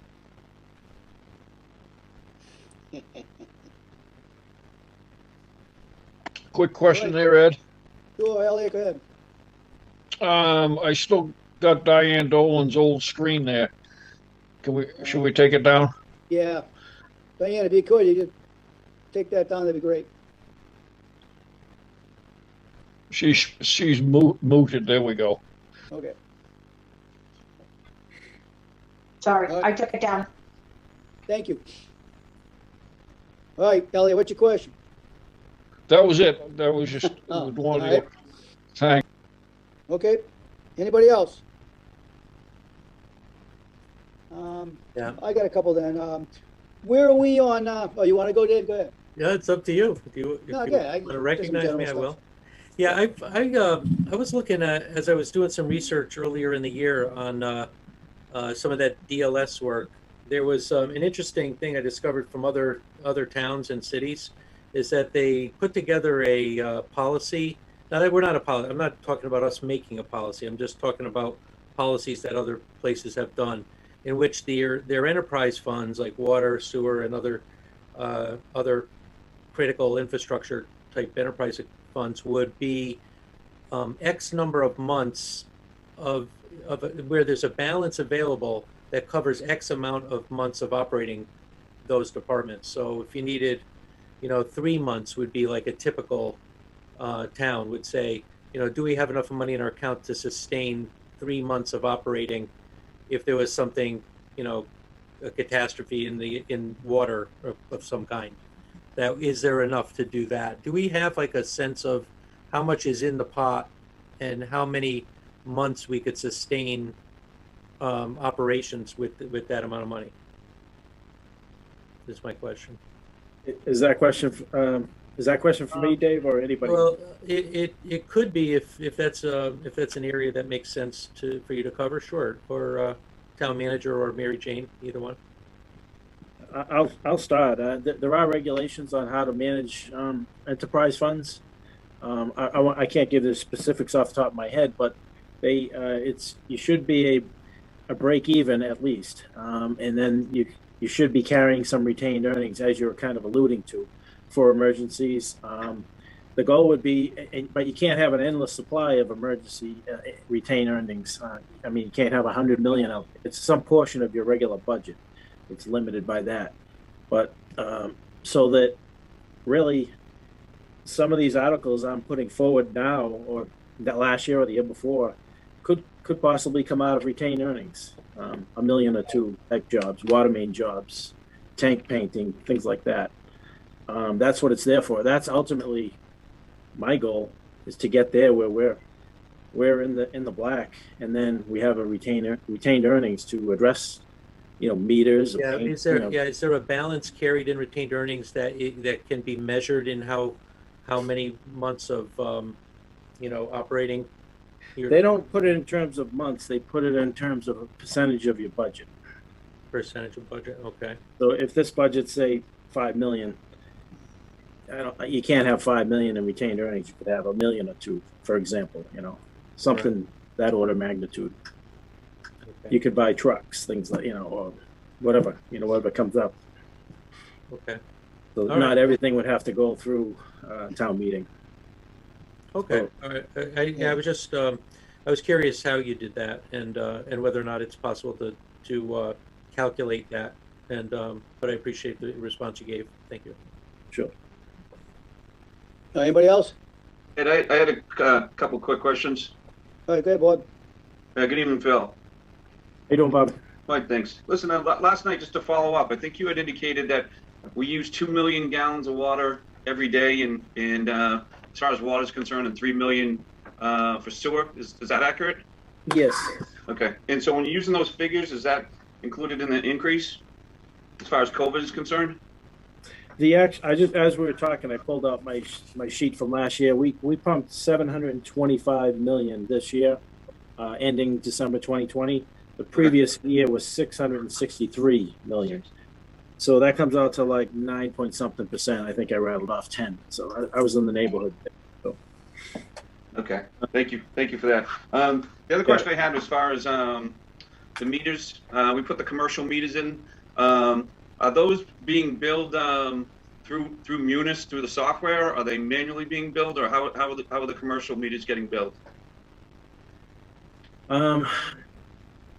As far as I know, yeah, there's two separate billing. We're still, stuck in the two system billing system, Continental and then the Munis. So what they're doing is taking all the Continentals, making a clean database, and making sure all 9,000 decimal points are in the right places. And if that's good, then they send it over to the Munis, and that's why you end up with occasionally a $92,000 water bill out there because the decimal was in the wrong place. But they manually review those. But there's 9,000. Could they get a little blind after a little while? Sure, yes. Okay. That's until we get fully on Munis. That's still a possibility. Okay. And all the functionality as far as those commercial meters were concerned, the readings, everything else like that, we're using that functionality currently, correct? 100%, yeah. 100%? Beautiful. Yep. Okay. And I guess, where are you actually located nowadays? I'm in my office. Find you? I'm in my office for 14 hours. We want to find you. I'm still at 950. You're still at 950? I'm all over. Okay. You know that. Yeah, in answer to that question, we actually are looking to move. We're in the process of running some fiber optic over to the old water building, that beautiful old building. Anybody who knows me knows I hate to see old buildings not utilized to their fullest because I love them. And so Phil will eventually go over there, make some sense. And as that department grows in its sort of separate entity, because water sewer is such a large function, he'll have his office space over there, and we can free up some office space in 950. To spread things out. It's a little tight upstairs there too as well. So. Okay. Okay, thank you. Anybody else on FinCom? 'Cause I got a Mr. few. Chairman, I just had a quick question, if Yep, you don't okay, mind. Ben. And I'm sorry if I missed this, my lights and internet have been flickering all night, it feels like. The pumping station operator one, there's a 14% increase from what I can see. Could you just elaborate on that a bit? Yeah, I love digging into these lines. Let's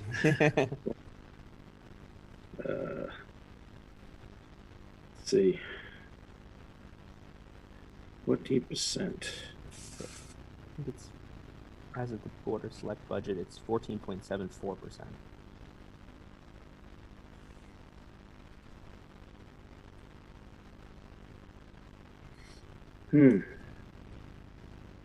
Yeah, I see where it's going from 94,000 to 107. I don't have an answer off the top of my head on that.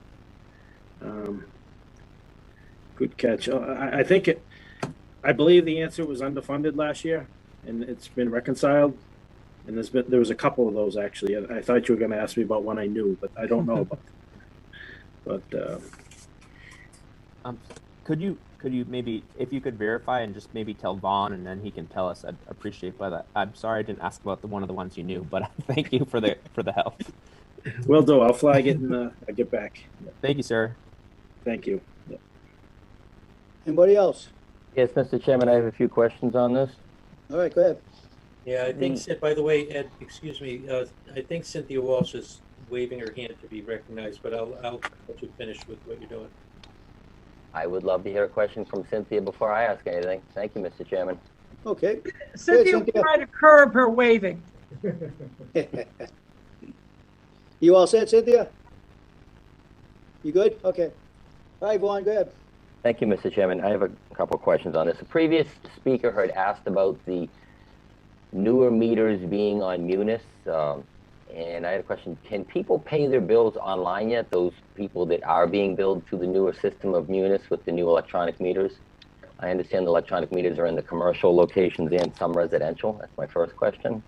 No, but it could be. The cleanest way is to get everybody on the same system and do it.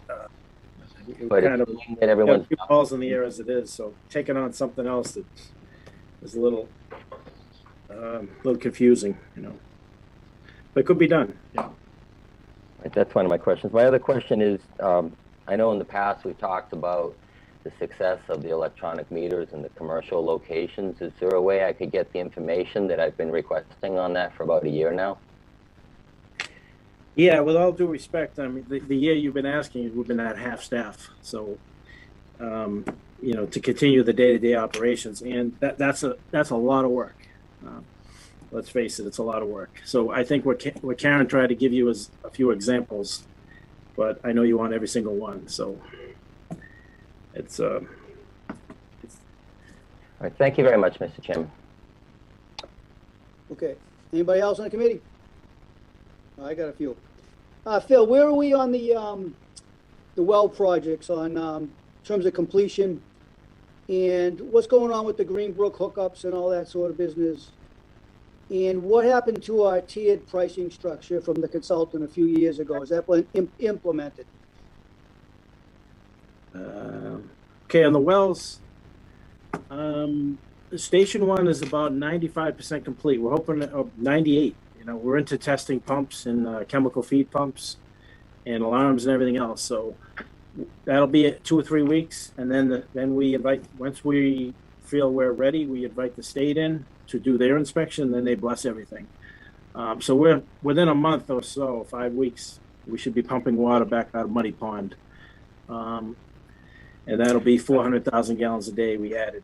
We didn't have that last summer during a drought, and we still made it through. So this is gravy for us. I assume that was the only one you were talking about, unless it's another. Yeah, is Harris Pond all done? That one off Bay Road there, is that one all done?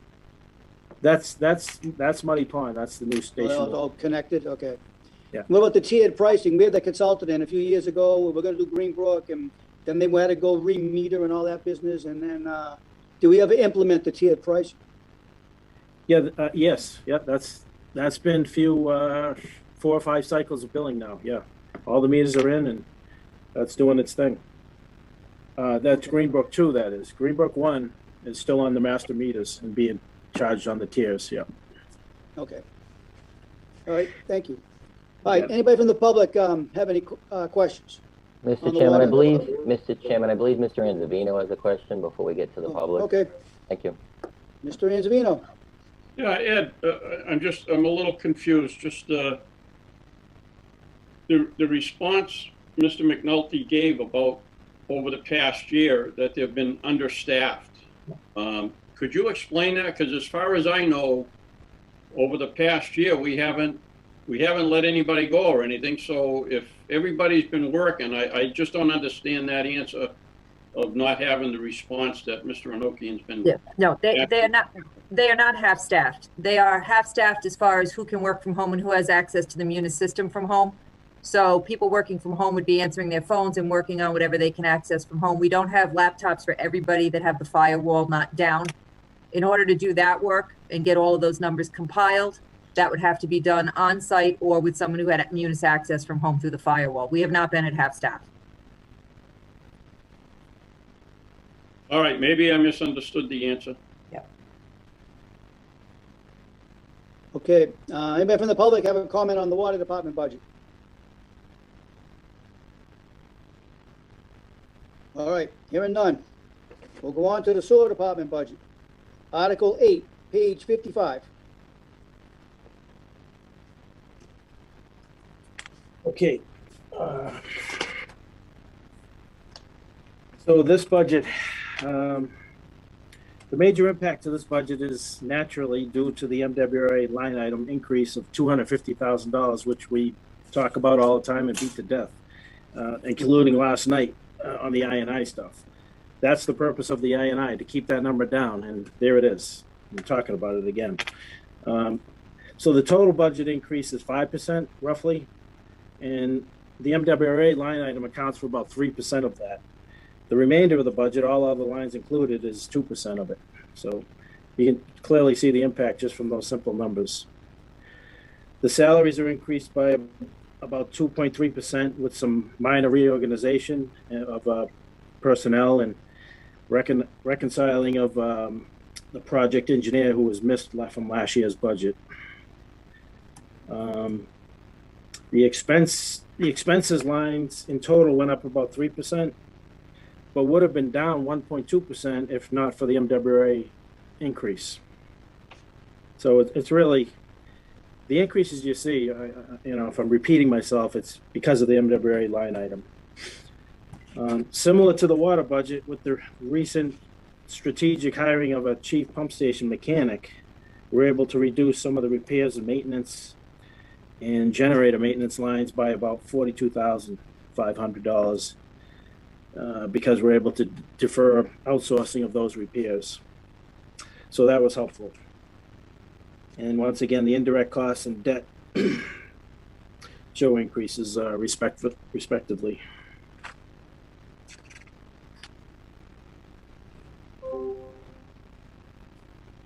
Okay, does anybody, Ms. Wallace, anybody from your committee have any questions on the sewer budget?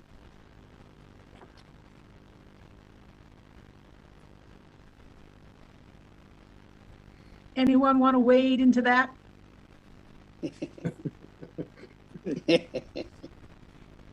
I guess I don't have any Ed Nortons on my team. Okay, all right. Anybody from FinCom, who wants to go first?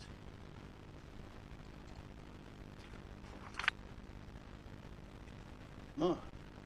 We all learned about sewer from last night? Well, Mr. Chairman, if no one wants to ask anything yet, maybe I'll ask something. Okay, go ahead. The subsidy on this is $210,000, is that correct? Yep. That's what my math has. I would 209 and change. I would like to confirm that that's the amount then. Well, there was the changes on the other sheet we got, but I don't know if Mary Jane, are you tracking that, Mary Jane?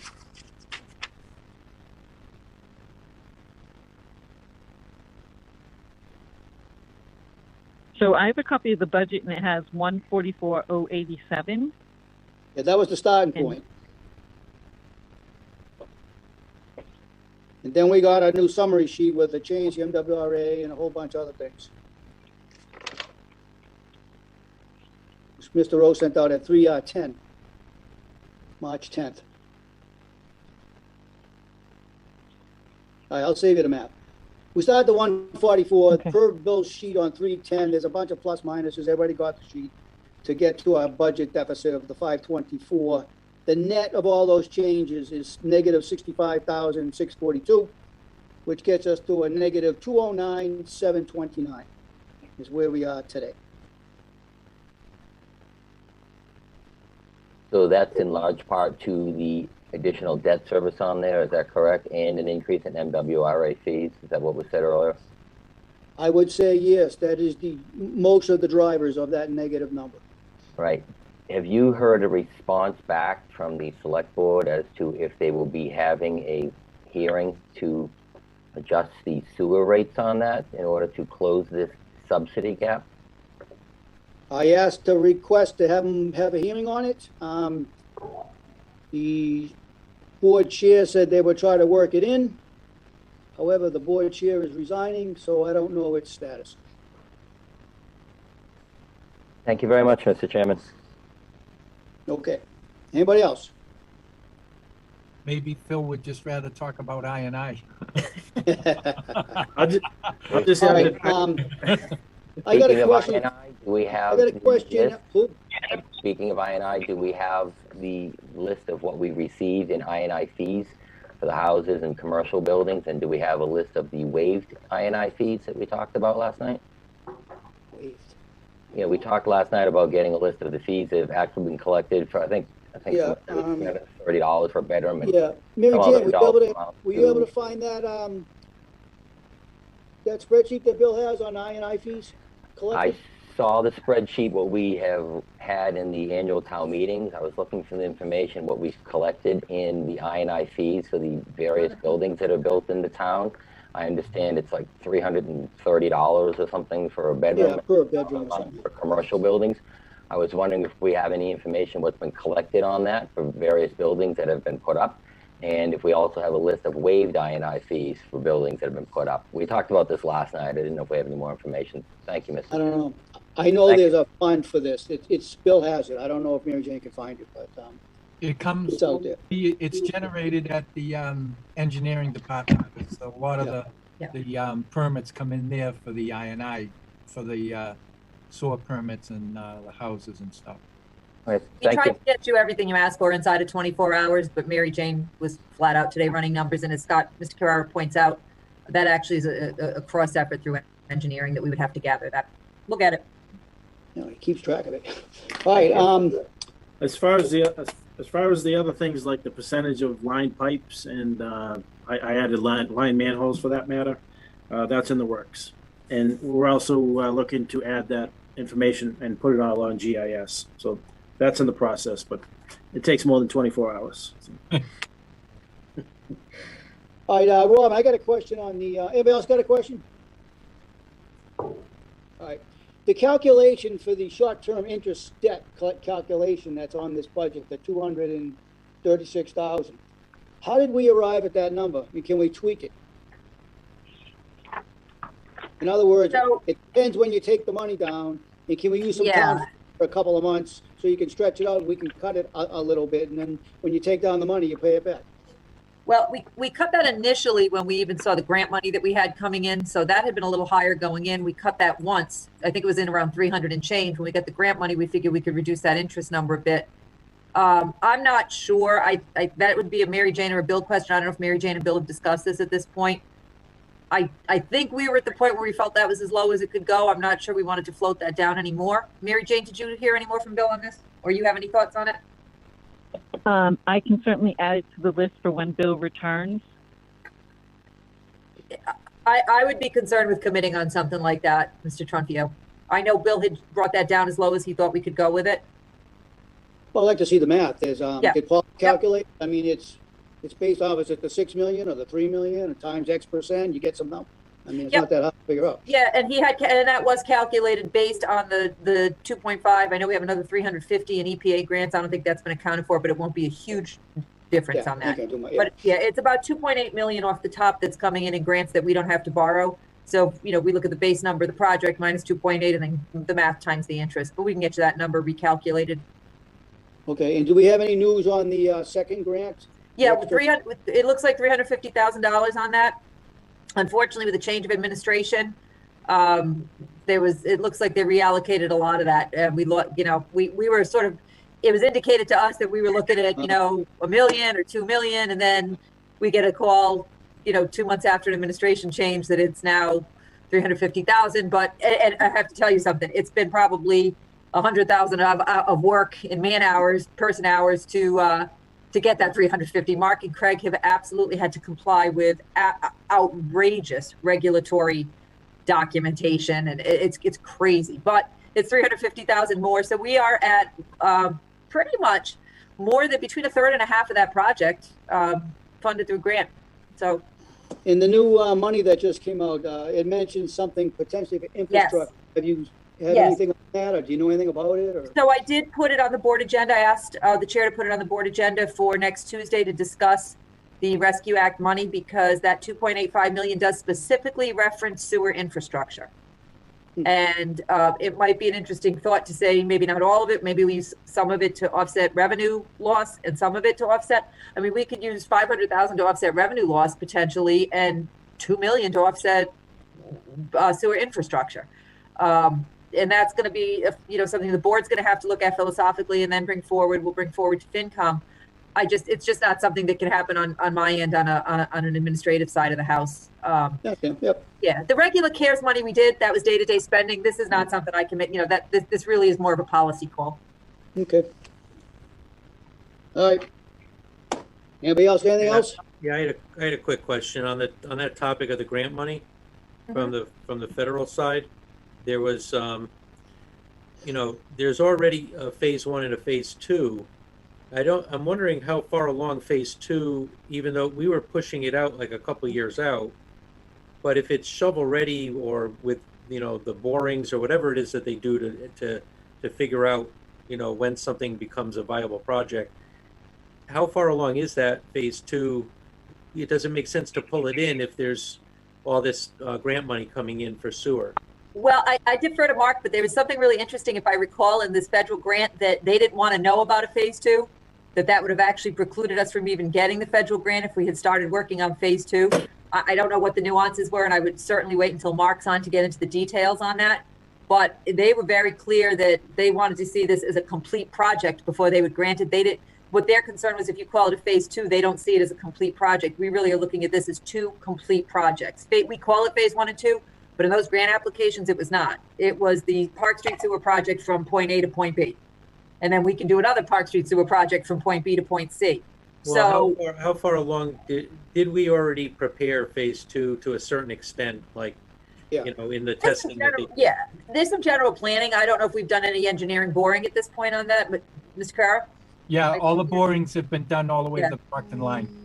And I will tell you this, Mark did indicate that there was nothing particularly earth-shattering in those borings. We got pretty much what we expected. We did not hit disproportionate amounts of ledge. We did not hit anything that's going to cause this project to be, particularly phase 1 that we're talking about, you know, above and beyond what we thought. That was our biggest concern, was that we wanted enough money when we talked about 8 million, that if we hit some major ledge and major construction complications, we'd be able to weather that within that number.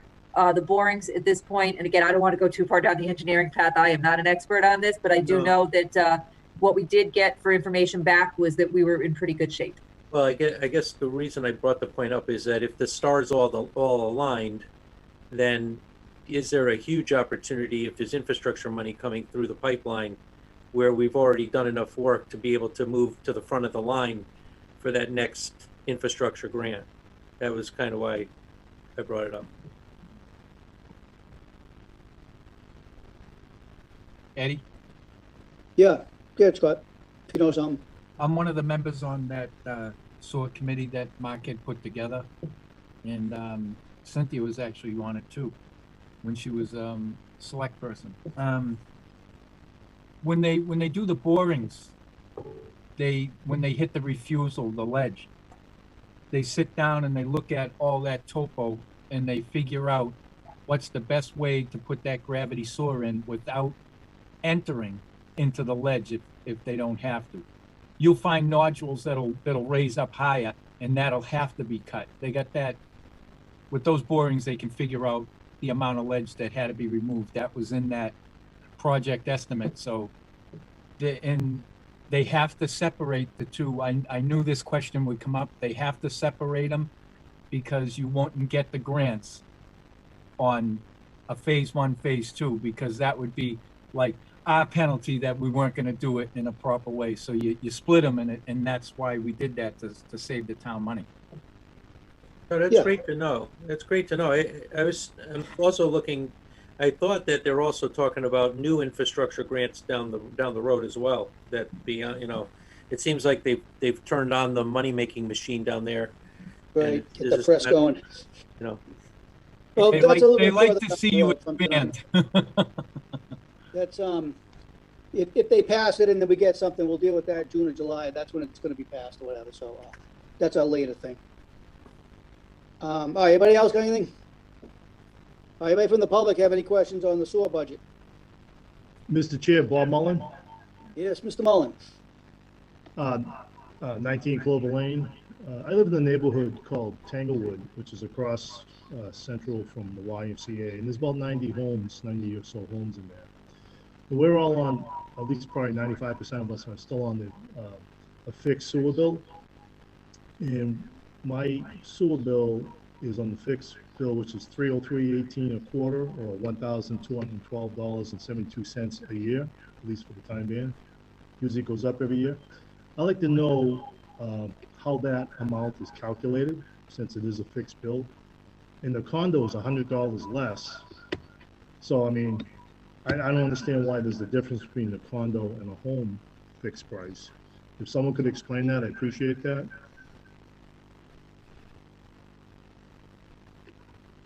All right, Phil, you can take a crack at that. I don't calculate the bills, but of course it's in my purview, so to speak. But I know all that. You're the captain. Yeah. Tanglewood is all wells. Well, almost entirely wells. Correct. So we don't have meter readings, and so there becomes the fixed sewer cost there. So, So you think that's a high bill though? I'm sure they're just going by what the rate structure is. So it's. Well, it's about an average bill, Bob, in real life. Well, can I get the cost of an average bill? Let's see. You're probably looking at $350, $375 a quarter, Phil. Like. Yeah, I'd have to pull out the rates. I don't have them in front of me, but okay. Yeah. I know they figure in the raise and the MWRA on there too. There's a percentage that goes in, and it just gets like blanketed onto people that have to be estimated because they have no meter. You could have 2 people in your house, Bob, and you can have 8 in another house. So when you look at it, the people with the 8 people are cleaning house.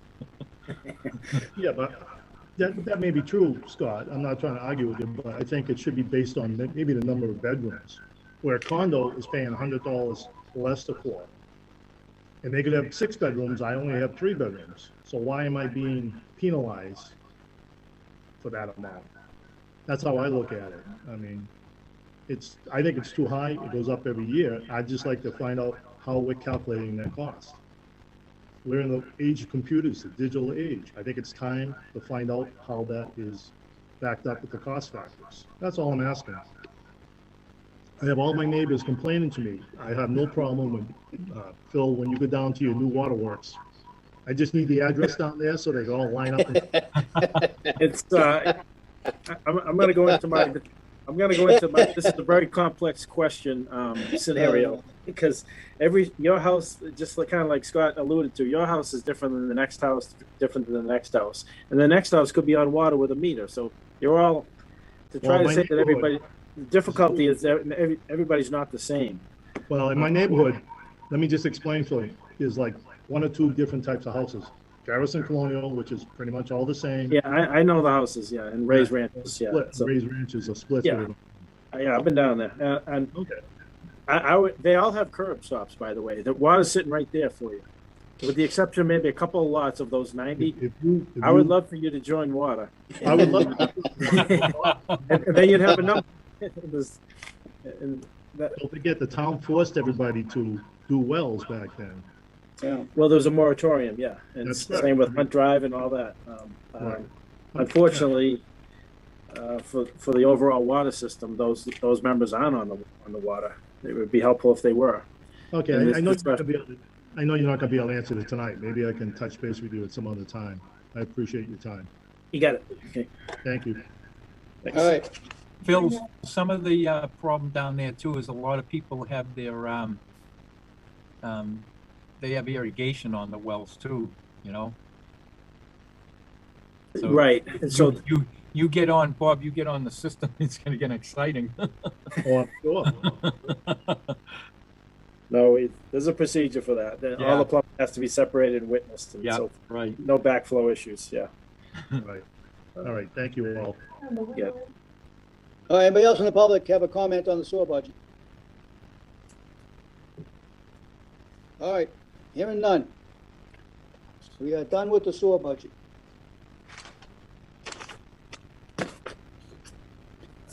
Now we will go on to Article 27, the sewer pump station upgrades.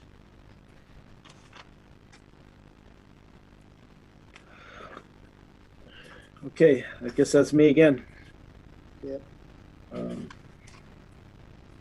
right, so just going back a few years, in 2017, 2018, if you recall, I think most of the members of this board were probably members then, if not most were.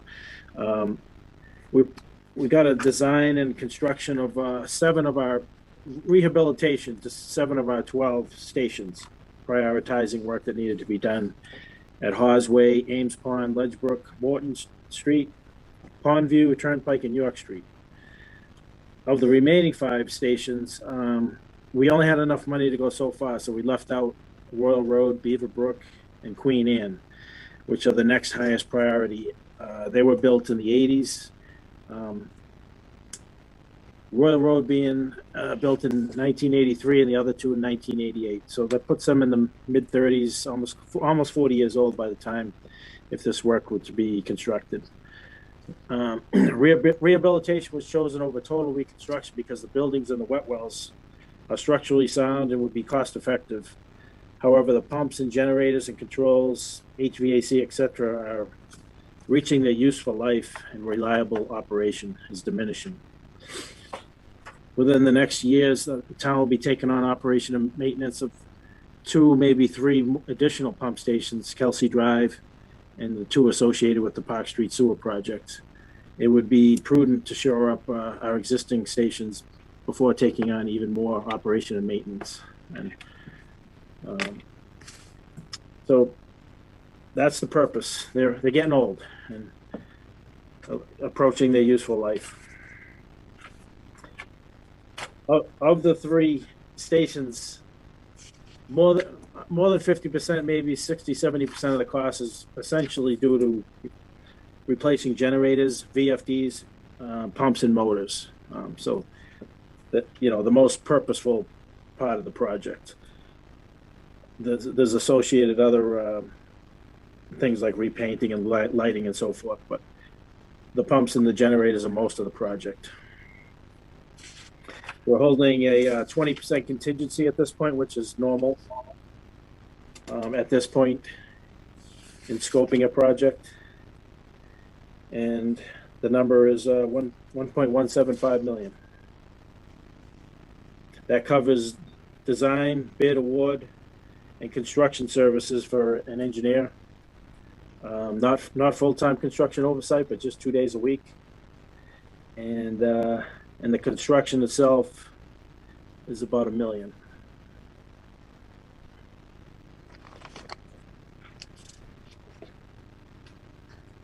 What's the time frame to do all the work about, roughly, at best guess? I think a year would be fair for a job this size. Three- All right. 365 days.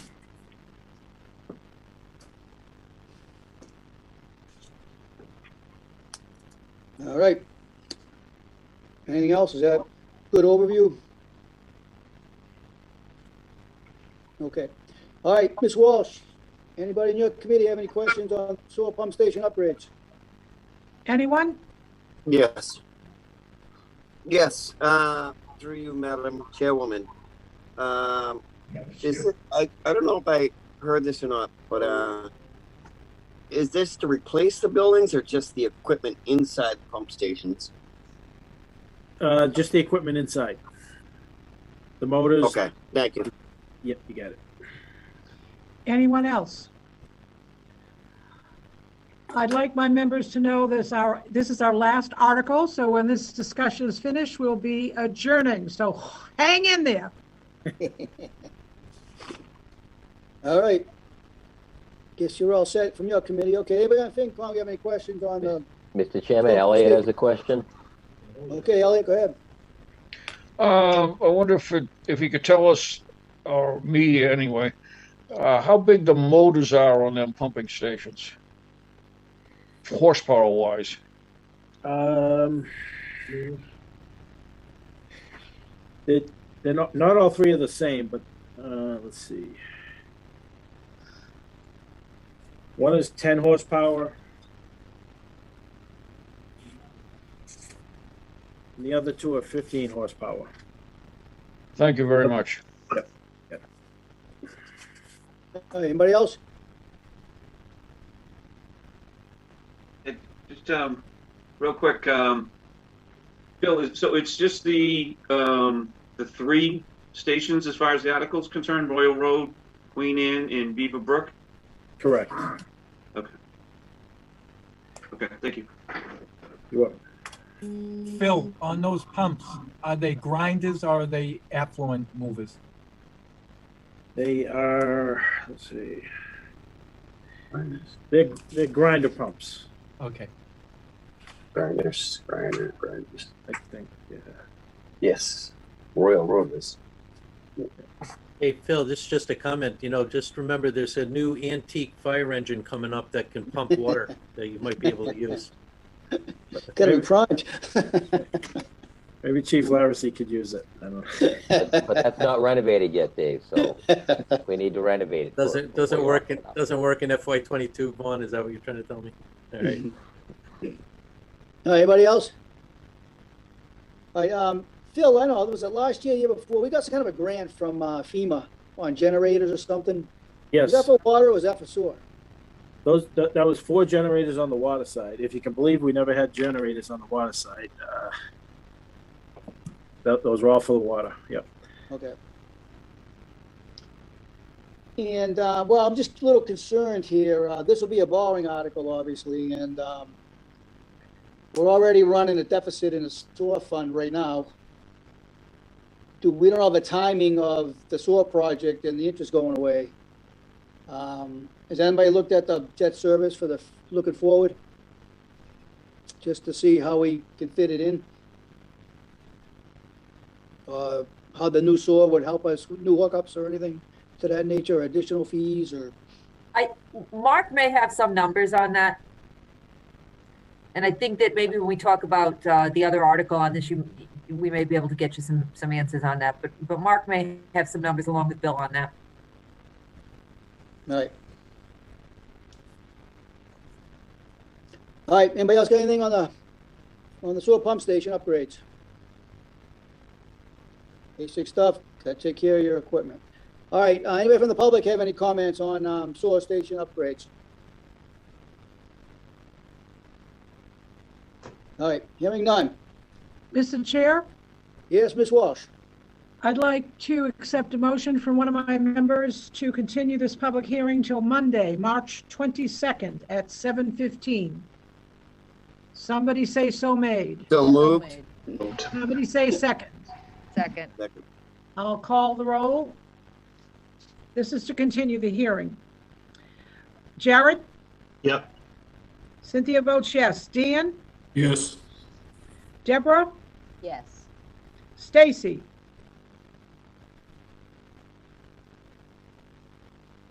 Mark, Yes. Heidi, Stacy. That's a quorum, so we're continuing the hearing. Now I need a motion to adjourn for this evening. Somebody- moved. So moved. Second? Second. Jared? Yep. Cynthia votes yes. Dan? Yes. Deborah? Yes. Stacy? Mark? Yes. And Heidi. This meeting of the municipal operations is adjourned. See you on Monday. Bye-bye. Take See care. ya. See ya. Okay, bye. All right. And that takes care of the joint hearing part. I didn't print out my sheet, got so many sheets now, I don't do it anymore. Okay, we'll continue with some of the budget talk from last night. I sent, you saw the estimated, some ideas on how we can close the deficit.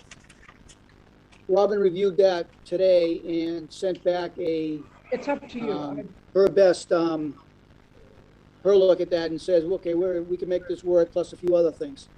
I sent it out to everybody tonight. Did everybody get it? Yeah. Yeah, I got it, Eddie. Okay. Can you put it up by chance, Dave? I can, if you want me to shoot, does Diane Yeah, have it, can or you do you want share me to? Well, if you got it handy, why don't you do it? I can share it, yeah. You all see it? Here we go, yeah. Great. So basically, what we went over last night, we okayed some of them, made a few changes on some other ones, and then added some other ideas on the bottom here, for right now. So we have enough. I'm not sure what that total meant. It's a little bit different than what I was looking at. This is the one that came, just so you know, this is the new one that came in. Yeah. The Yeah, adjustment. this is what I said. I mean, I hope my math was right. Well, Yeah. you okay are not in the total, but that's okay. Right, so it's actually more, Yeah. it's Yeah, actually it's- significantly more, but this is what I was able to pretty much give to you from what I had said to you I could probably provide early on. When I came back last spring, I think it was around 250, and it looks like pulling all this together, we're about at 453.9 plus probably a couple hundred more from what you have in there. It's Yeah. okay, yeah, okay. Can I just add, just a point of information, Ed? I just want to understand something. There's it's referenced both in your document and the adjusted one that we just got today, which is this snow overage. What is our snow overage? Is this balance literally, I mean, I'm assuming that 453.9 is not an overage problem. There's, Oh, no, I didn't base that on the snow.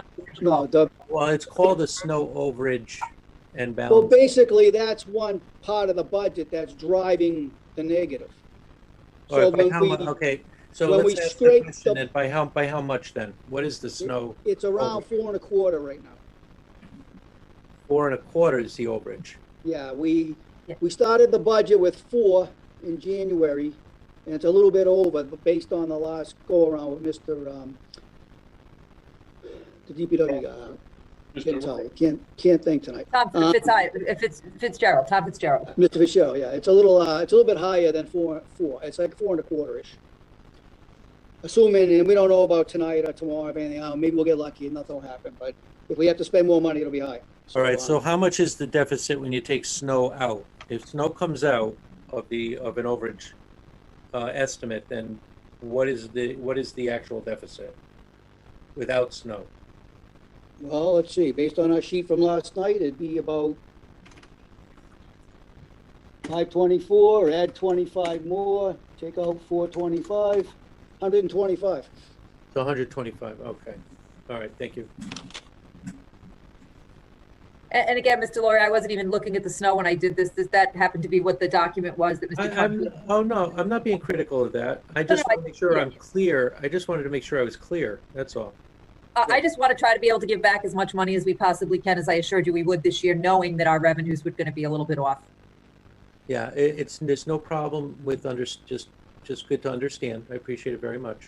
Appreciate it. Because obviously, when we do our transfers, we will hit all these accounts and move it into the snow budget will be the first phase to make it whole.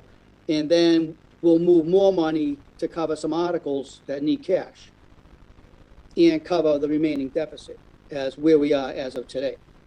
That's basically what we're doing. Now, I'm not sure on the timing because town meeting is May 3rd, Monday. So May 1st, we can start moving everything around, whatever you want to do. But I don't know if we can do it ahead of time, like say on April 25th or whatever. And take our votes effective May 1. I'm not sure we can do that, or we have to wait till the day after town meeting, do it May 4th on Tuesday, and just take our votes and finalize whatever we were going to do. So I'm not sure on the actual mechanics, but that's what it's either one way or the other. So, but anyway, that's the mechanics, and we work that out. But, Hey, Eddie. Yep. Just to give you the number, as of March 4th, the snow budget was $836,291. It was $436,291 over. What do you got for what? That was as of March 4th. Okay. Yeah, we don't know if all the bills are in and all the other stuff that goes right. on. So. That's what he had at that time, 836,291. Make sure there's no encumbrances in there. Take them out. Anyways, so that's roughly where we are as of tonight.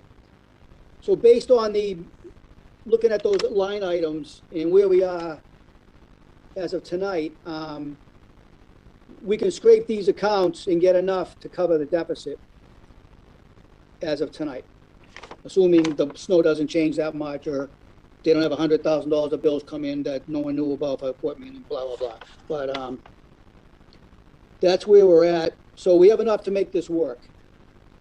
The goal would be... The stuff in red, Eddie, is what we're gonna do?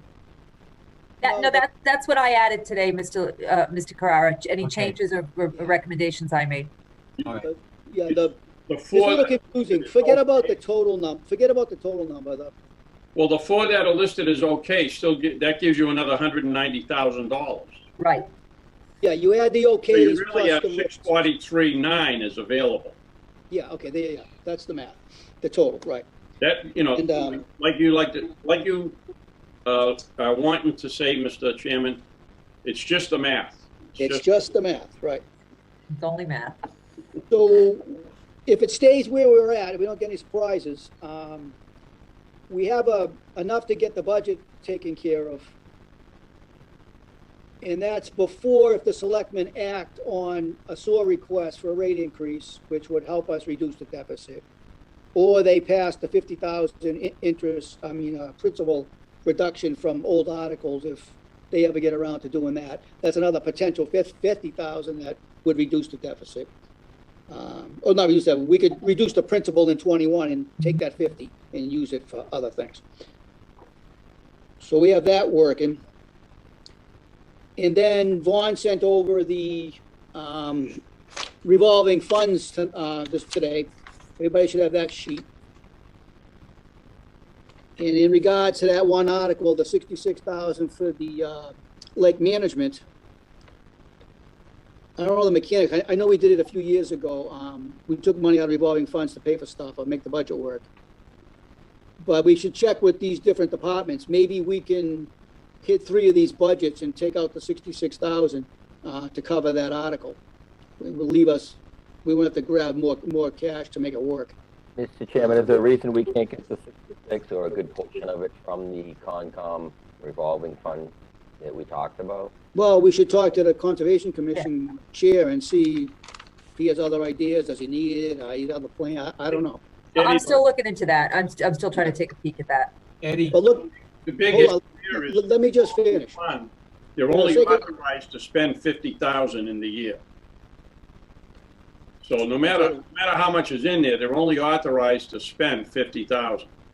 Would it be possible to maybe take 40 of it or 30 or some portion? Let me finish. I was thinking when it comes down to it, I'm going to make the motion to take 30 out of it. So just to stop you from banging things around and asking, I'm going to put that right out there. We'll take 30 from there, and we were going to take 30 from the 177 possibly. That the cash money for, and I don't think that's a problem. Well, what about taking some other monies out of these other accounts? The Board of Health's got fair amount in there, and so does the recreation department. What do we take, Because 20 the for each one? recreation department and the board of health transfer stuff revolving out accounts are like not to take care of lakes. That's why the board of health and the recreation department, those revolving funds are not there to take care of lakes, whereas the Right. Concom revolving budget has it specified in the revolving funds definition area. You can use it for aquatic plants and that sort of control. Thank you, Mr. Chairman. To Mr. Enochian's point, yeah, this is about the safety of the well-being of the lake itself. It's not about the recreational use of it per se. Yeah, but revolving fund money's available. We can use it. We did it before. Yeah, but you can't use Board of Health to take care of plants, and you can't use library to take care of, No. Band-Aids. I don't know about that, but, all right, anyways, we can get into a, Well, I No, think. they're specifically designed for that account, Eddie. That's why they're drawn up. no, we took it out before, up to the cap. If we want to grab it, you can grab it. We did it 2 years ago to balance the budget. There was didn't have to be for the specific purpose of that fund, but Mr. whatever. Chairman, I think Mr. Enzavino was trying to ask a question. Yep. I think it would be, I think, courtesy. You have to get a hold of Concom and ask them what their plans are for that fund, because we're looking to take 30,000 out of it for the lake management, and just make sure that they don't have anything in the plans or in the works that might make that a difficult possibility. So I just think that they should be talked to, and I'm sure you can work through Mr. Conlon and the Conservation Commission just to find out what's on their, what's on their radar for the year, because, like I said, if you look at the authorization, it's only authorized for 50. So if you're going to grab 30 of it, it doesn't, it only leaves them 20 for the rest of the year. Second, Mr. Enzavino's comments. I can reach out to JC tomorrow. All right, feel those guys out. See, tell them we're looking for 30 grand. Yeah. And see what they think about that. I mean, I'm sure he's at home watching, but it should be, we should ask him. All right, so that's kind of where we are as of tonight. Are you guys comfortable with this scenario here, to scrape these accounts, to use to cover the deficit, and maybe a little more of what's here to grab some cash to cover articles going forward after we hear the capital article, if whatever gets approved, to pay all the small stuff with cash? We all on board with that kind of plan? Well, could we get a little pardon me, let me get my tongue untied here. Could we get a little explanation on how these amounts were arrived at, so we know where the money's coming from and what we're doing here? Sure, I can go over each of those. These were the things that I had mentioned to you back at Springtown meeting, the special town meeting, when I had said to you that with delays on hiring and spending on only must-spend items, we were able to, I had assured you that I would do my best to restrict our budget spending. It's a little bit of a challenge because next year we're sort of gonna have to make up for that, but I also can't overspend. But we knew we were gonna have a revenue shortfall. We had to really batten down the hatches, and that's what we did. I will tell you, police patrol, that's the salary line item that always has its ups and downs every year. I reduced that a little bit because when I talked to Chief McNamara, that 200,000 was a little bit pushing it a little bit. Firefighters, I did not go with that 50,000 because we did not have an anticipated retirement come in time. Sometimes we're at the whim of Norfolk County Retirement for the timing on those. So we thought we might have a half-year retirement that we didn't have. On the other hand, dispatch, you had put in 25,000. We can actually go up to 50 because we do get a Commonwealth grant for dispatch, and we have not utilized that grant, and that directly offsets. It's an annual offset on expenditure, but we have to put the expenditure in. So I talked to Chief McNamara today. She felt very comfortable going up to 50 on that. The code enforcement officer, we have re-advertised. I'm hopeful we will have someone on board by the end of the year, before the end of the fiscal year. So I wanted to leave enough money in there in case we are able to find someone. The only reason we haven't filled it, I had planned on filling it by April 1st, the latest, was we are not getting applicants, and we would love to get applicants, but it's just a very limited pool of people out there. I left the crossing guards. Obviously, that's because of COVID. The fuel reserve prices were low, and we locked in at a tremendously good price. Sue Herman and I and Fran Brutnetti monitored that closely and made a jump when gas prices started plummeting to lock in. Police delayed hiring. These are all the ones that I brought to you back in June for special town. We delayed on hiring 1.5 patrolmen. 3/4, a half and a quarter, I believe, of patrolmen based on when they come on board. Health insurance because of that delayed hiring. The Cedar Hill subsidy, we dropped 15,000 from what we planned on putting in because we can now do that knowing what we have for numbers. Library part-time, the librarian had originally told us that we could probably drop about 20 to 25,000, but given that she's got those people actively working right now, as we try to provide as much resources as we can, I dropped that to 15, but it's still 15,000 I think we can recover. Centralized purchasing is because, again, we've not purchased anything that was absolutely not critical. We're not doing any extra stocking up on anything. Sanitation, we had a long talk with Tom Fitzgerald. Our fees went from $79, I believe, to $72. We did have a couple of increases on recycle, so there was some offset increases that he anticipates, and he felt the safe number was 50,000. And the procurement clerk was an internal promotion. Somebody who was internal took the job. We are rehiring, took the job over at the fire department as the admin, and so that position is vacant. We are rehiring for that position. That is a cross-trained clerk who works usually in 2 to 3 different departments, but it's basically out of procurement.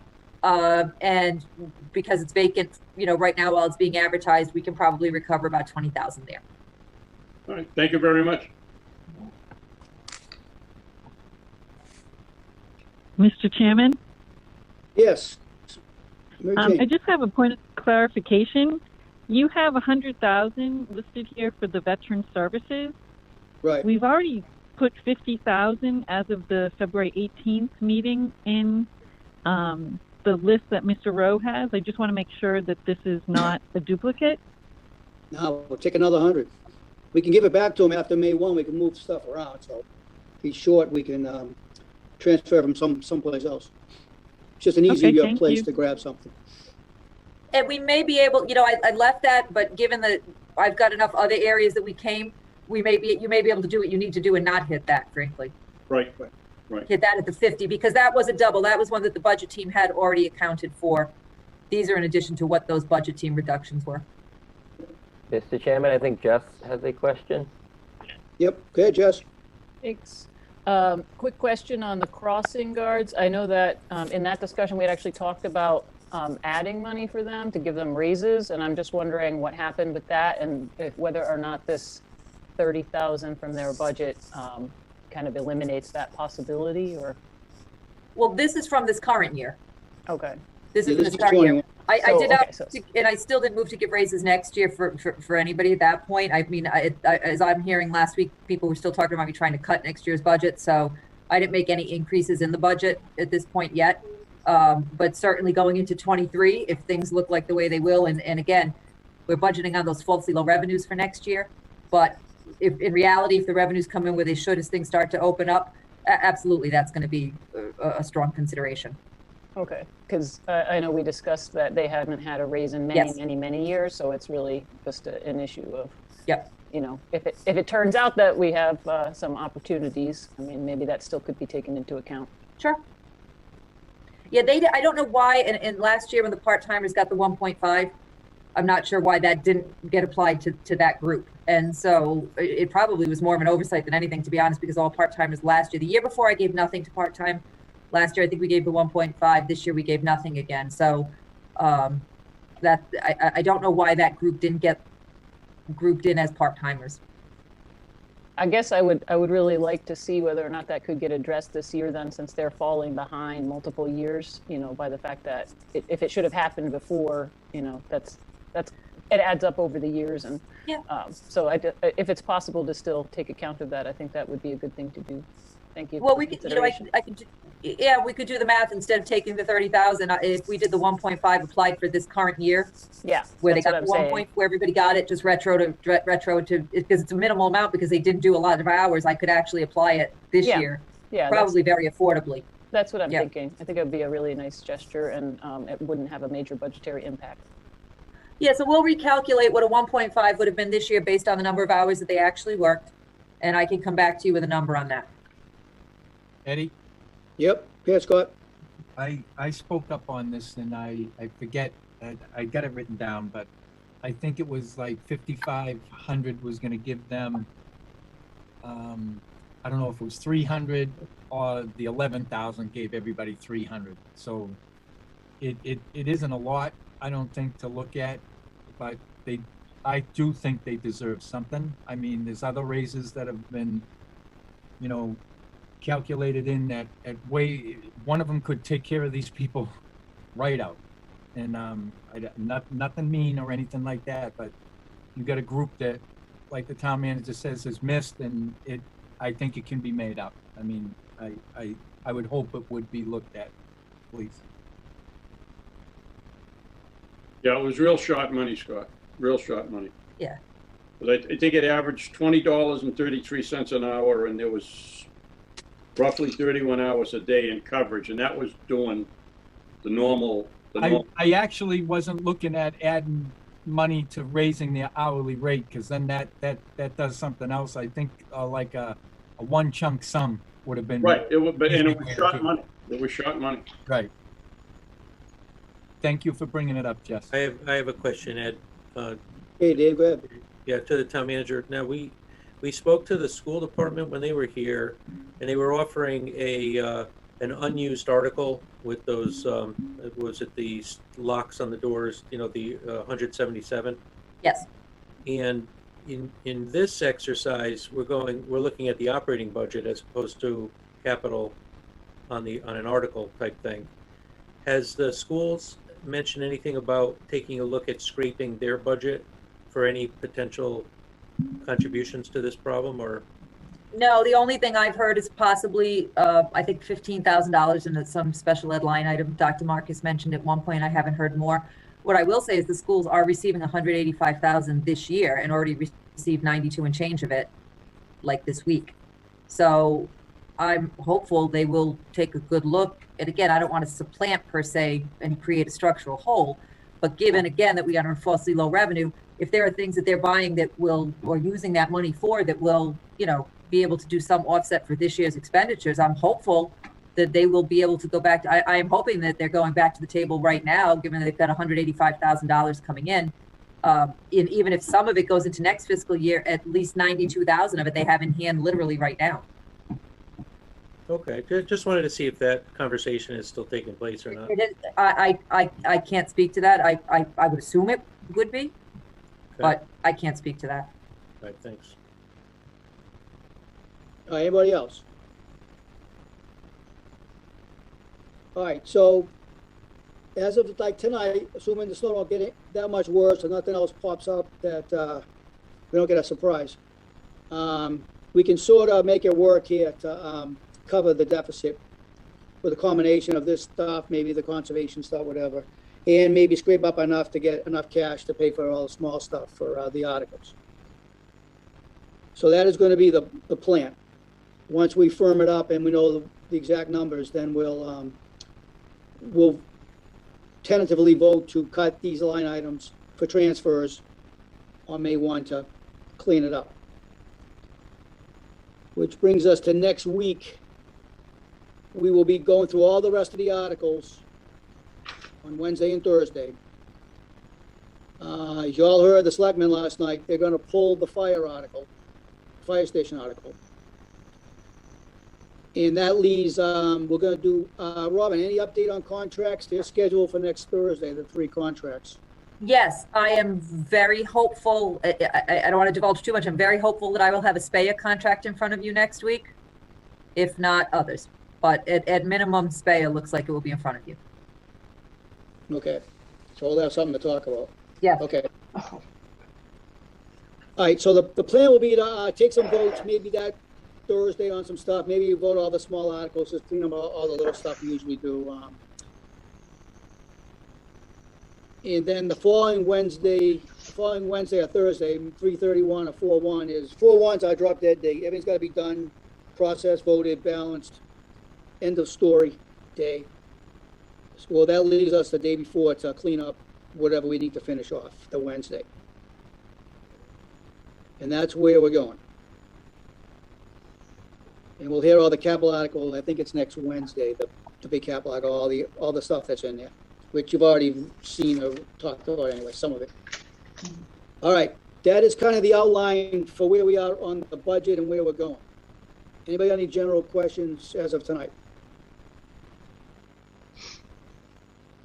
So we'll be finishing up next Wednesday and Thursday yet, right? that'll be the end of all the articles and the joint hearings and all that. We'll close our public hearing probably Thursday after the contracts. And then if we, depending what the time is for that day, we can start voting on stuff or finish, get our plan together for the following Wednesday and Thursday. Right, but I mean, so next week we should be finished with our hearing and then we'll deliberate the next week. Right. Well, we could start that Thursday night. We don't get to it next Thursday. We'll Yeah, start. we'll just see where the road goes, yeah. Yeah, all right. All right. Planning ahead, that's all, planning ahead. Just trying to get it, we gotta wrap it up, so. A lot of stuff to go through the next week, a lot of article, a lot of details, so, we just gotta get ready for that. All right, it's getting late. That brings us to our next matter on the agenda. I put it on here to discuss, the emails from the town manager, that's been circulating, which we've all seen and know about. And I want to do this just to clear the air, and this will be our last discussion on this, and see if the committee has any other thoughts about this issue. I just want to make sure, as you all know, we're all professionals and stuff. In the private sector, you tend to deal with this stuff internally behind the doors, not out in public, in public forums and back and forth and all that stuff. It gets handled in a completely different way. But it's already happened. It's out there. It's unfortunate the way it went down, but we're not going to get in a food fight or a tit-for-tat email chain discussion. We already made our response to this issue at hand. And I believe the FinCom should take the high road here and not get into a mudslinging contest on this issue. All right. We know that Stoughton is a representative town meeting form of government. And citizens have input, and it's required by the charter with the multiple standing committees. Well, that may lead to some tough and uncomfortable questions during the budget process. The town charter was designed for citizens' input and for the taxpayers to have a say on how Stoughton tax dollars are spent. The chair believes any additional response by the committee would be counterproductive and not provide any additional benefits to move Stoughton forward. So I suggest we all agree to disagree on past statements. We don't like what you're saying, we don't like what I'm saying, but we just agree to disagree. I second that. So I will offer two options to the committee to discuss this issue. One would be, we're going to go around tonight once. You can make a statement, keep it professional and precise. One time around, that'll be the end of this discussion tonight. Or we could have a meeting next Tuesday at 6:30 to discuss it more in depth. Because it's late and we're not staying up till midnight to go over this issue. So that is my thoughts on this item. And I'm just going to throw this out there at this point.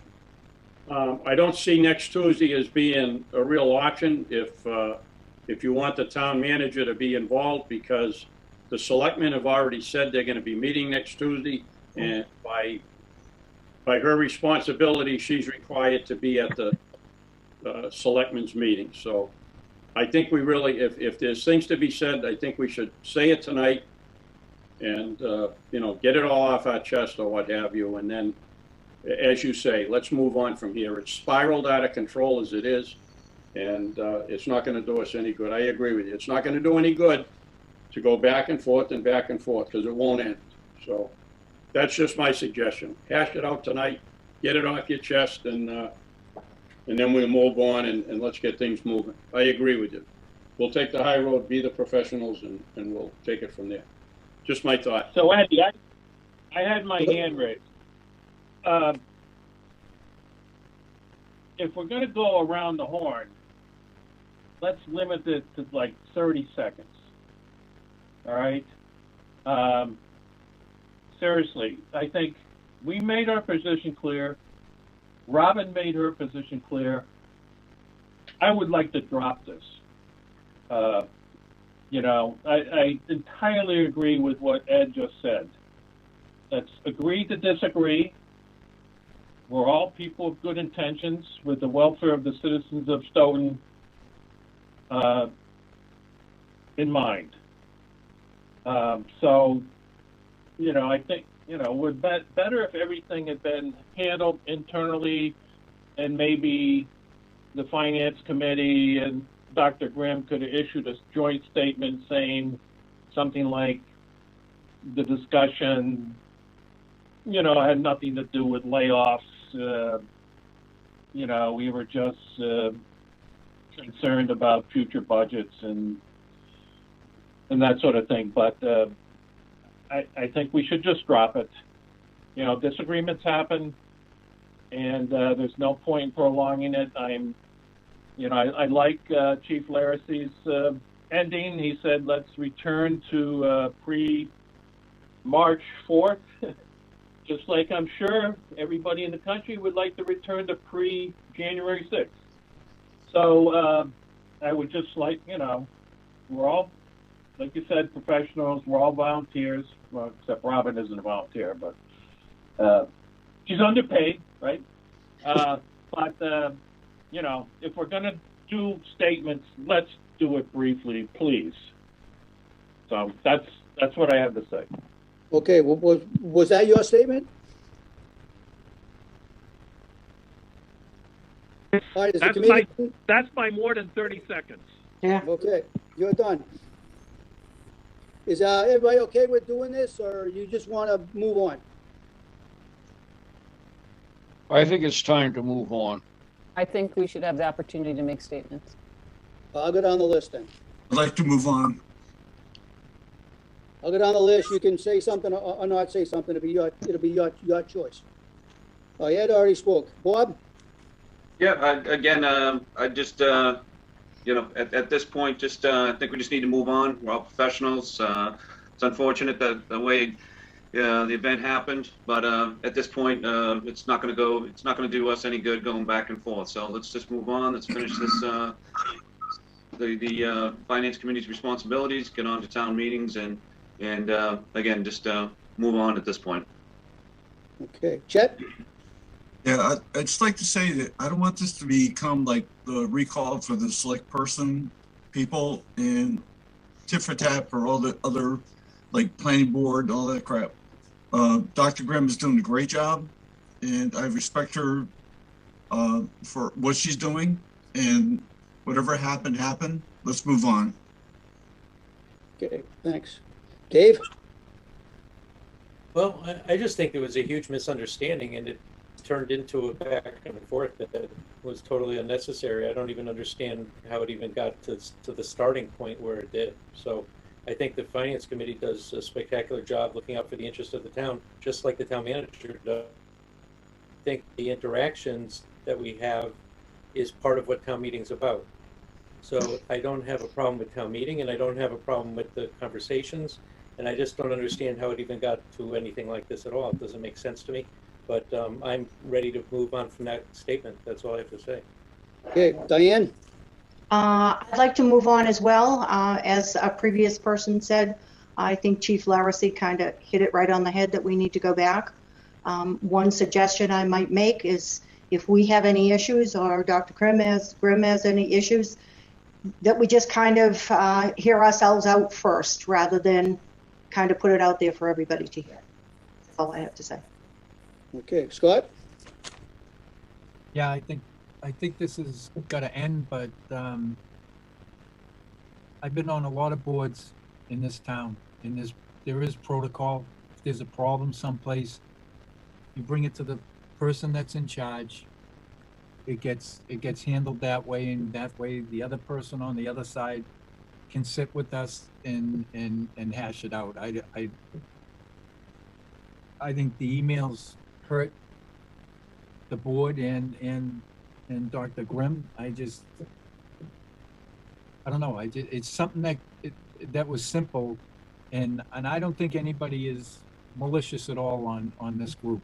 It's a lot of different minds. It's a big committee. There's 15 of us. Everybody is looking out for their precinct. They have opinions.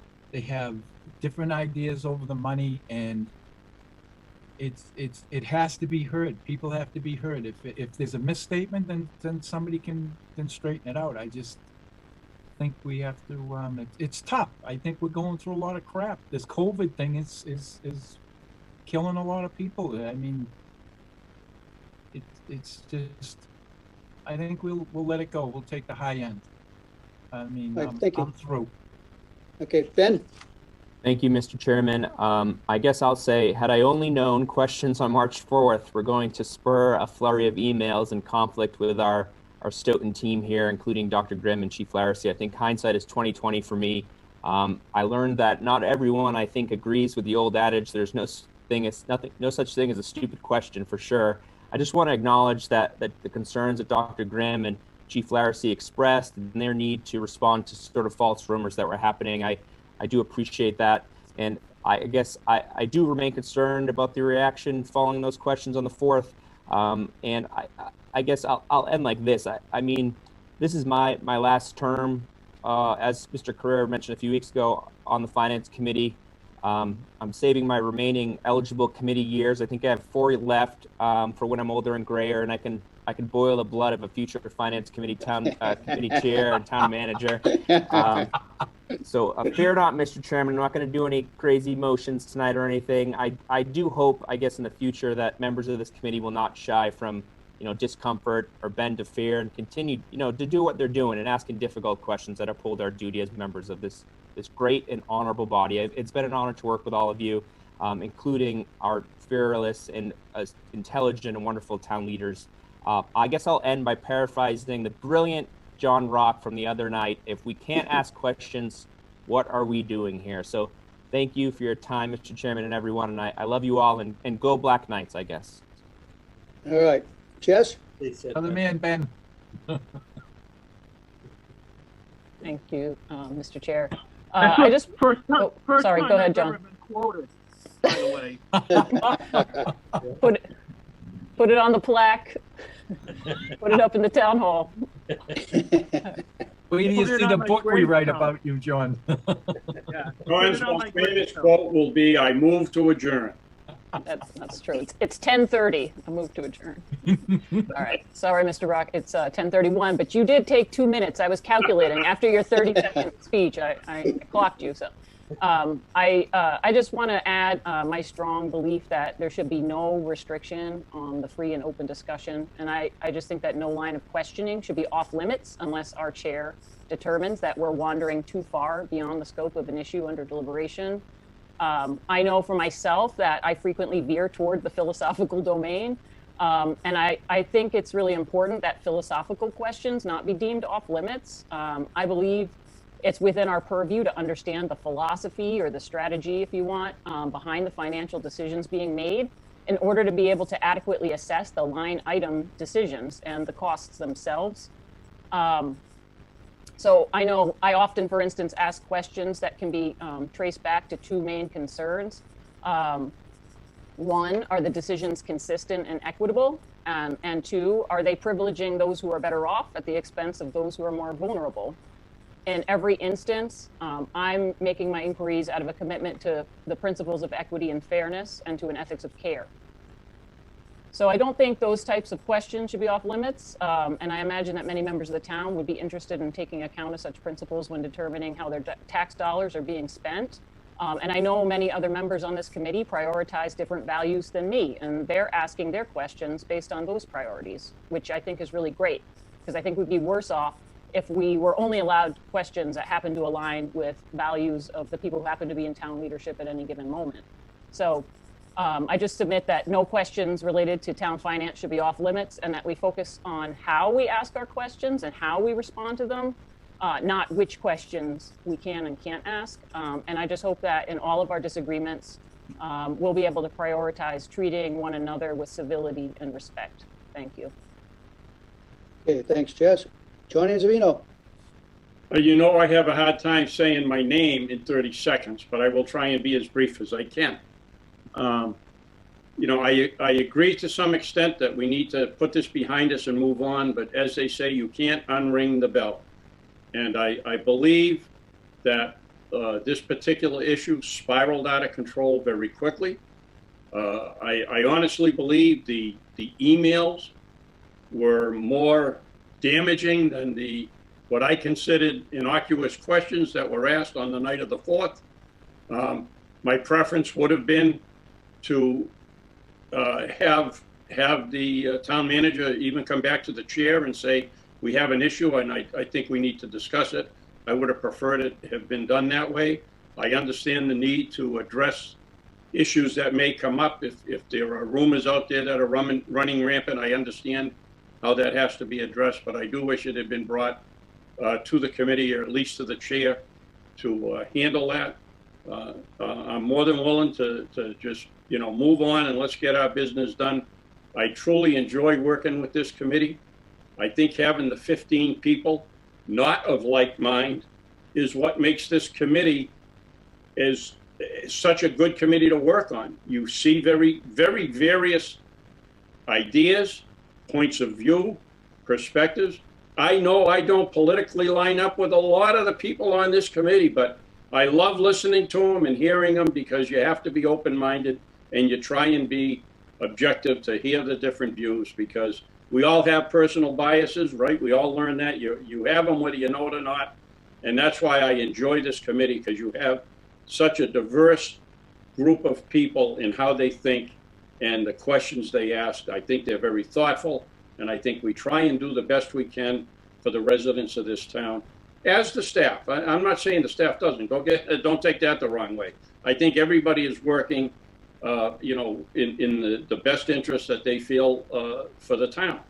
So with that, yes, I hope we can move on, and I don't want to see this become an adversarial relationship between the committee and the town manager or any on the staff, because that does nobody any good. And that's who we're supposed to be representing is the people, and that it wouldn't help them at all. So again, thank you, Mr.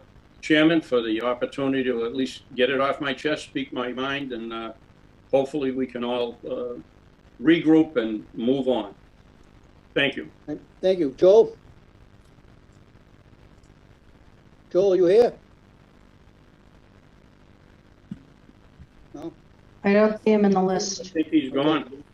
All right, John Rock already spoke. Marty? Well, I agree a lot with what Dr. Grimm said the other week. Something I remember when I started on this committee about a year ago, I said nothing for my first 3 meetings. And I was in the 4th hour of my 3rd meeting when I finally spoke up, because that night I found most of the questions to be more impertinent than pertinent. So I spoke up to get people on the subject.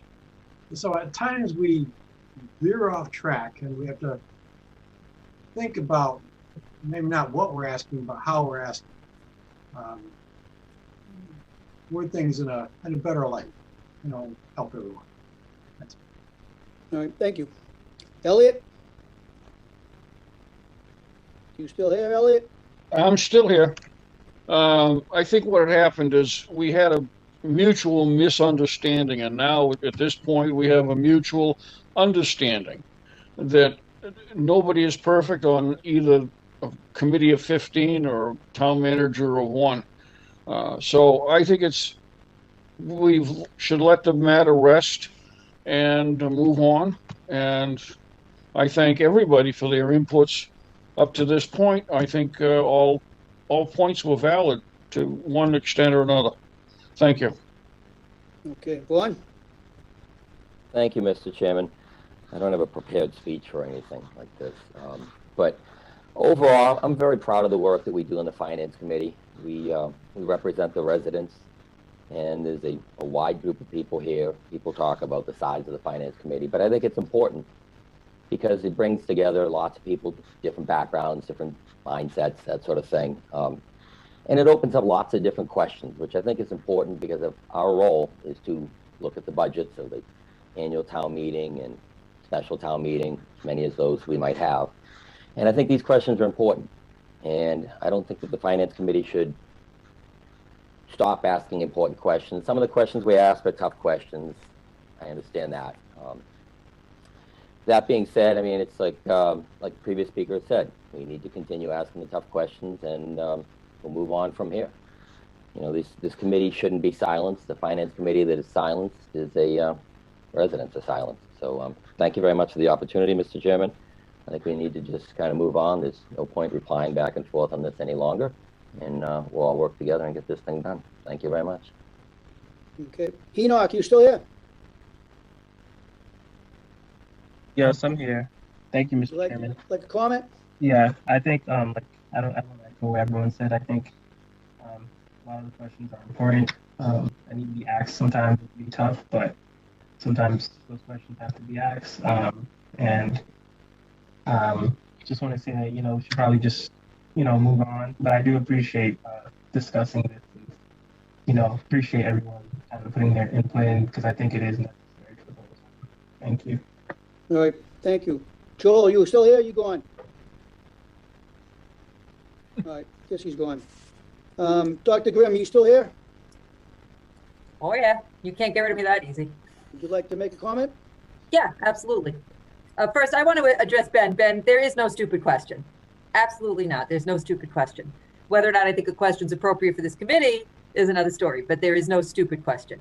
I also would like to say that I have no problem answering tough questions, and until the line of questioning the other night, even if I've gotten cranky on some things, I have answered everything to the best of my ability, and I don't think that I could be more transparent and willing to answer questions not only to you, but to any member of the public. I answer questions daily through my Facebook page. I answer questions through the town manager email account. I answer questions through my personal Grimm account. I answer questions on the phone. I answer questions in the street. If I go to Cumberland Farms, I answer questions. I answer questions day in and day out, and I am proud to do that. That's why I love municipal government. I also love the banter. We all do. Let's face it. There's part of this that we feed off of. Municipal government's like a bad drug. We feed off it. It ages us. It tires us. We quibble with each other. But the second we walk away from it, we miss it. And I can tell you, because I left municipal government for a few years and couldn't wait to get back to it.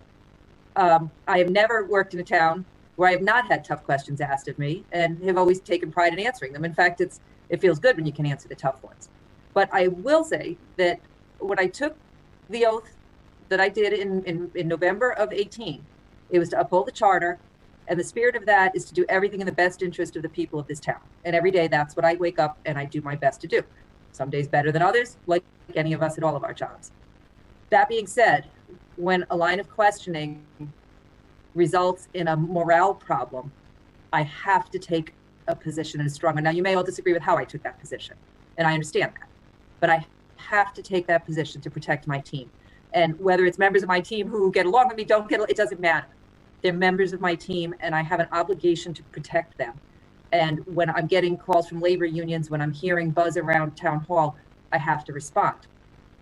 That also being said, one of the issues that I had that night with the line of questioning was not only did I know I was going to have a problem with morale, I also potentially saw a problem with recruitment in very critical public safety positions. And I felt that I had to interject at that point. And the other thing is that I try very hard to present a positive image of this town, as do all of you. And my concern is when we have developers coming in, when we're looking at growth downtown, and I understand a concern about maybe down the road there may be layoffs. Are there going to be layoffs? We can have a philosophic discussion about that, but under the discussion of that current night budget and the fact that I am presenting the budget that the select board put forward, let's not forget there's another body involved in all of this, and I'm presenting that and answering the questions, and the discussion on the layoffs wasn't directly related to that budget, but certainly could have been inferred to be. It sends a very tough message about the status that Stoughton is in going next year. And as we saw tonight, when we put our heads together tonight to try to close that gap, this town comparatively, when I'm looking at other surrounding communities struggling through COVID and the issues, is actually doing very well. And I say this with all due respect and love for this town. We're not a wealthy town. And we're not doing overrides like other communities are doing. We're not cutting services. We've been able to maintain all of it through all of this. I encourage you to continue to pepper me with questions and defend every line item of a budget. That's my job. And when I took that holy high five to uphold the charter, I knew that I was going to get peppered with questions from a finance committee, as I should, and with town meeting reps and with the public. And so, yes, I would like to move on, but I need you to understand that I will be fiercely protective of my team, and that was what my reaction was, and of the town, and of the image of the town. But tough questions? Yeah, I don't want anybody to ever think that my reaction was because I was asked tough questions. And Ben, no stupid question. Absolutely. And I'm not being patronizing. I absolutely believe that. Those were not stupid questions. They were great philosophic questions on where do we go and how do we make those decisions someday. But in the confines of the discussion we were having about the budget, it was very concerning to me. Again, you may disagree with how I handled it. Could I have handled it better? Maybe, maybe not, depending on who you ask. And I don't mean that about your body and me. I'm even talking about my team and the public and whoever else may be involved. So again, I thank you for the opportunity to speak and respond, and I thank you all for all of your input, and look forward to the fact that we all took an oath to do our best for the people of this town, and ultimately that is what we all do every day. Thank you. All right, that is the mission. I'll Yes, say it is. one thing. I have more forehead wrinkles after these last 5 years, so I think Dr. Grimm's right about it aging us. So My forehead's a lot higher than it used to be, Ben. Ben, how old is your son? I haven't seen wrinkles yet, my friend. I have not seen wrinkles yet. Okay, I believe that concludes our agenda for tonight. So I need a motion to continue Chairman, the I public move hearing. we continue this public hearing for Wednesday, March 24th at 7:15 via a virtual meeting over Zoom, which will be published on the town website. And that's my motion. Second. Second. Okay, Ed votes yes. Bob, Yes.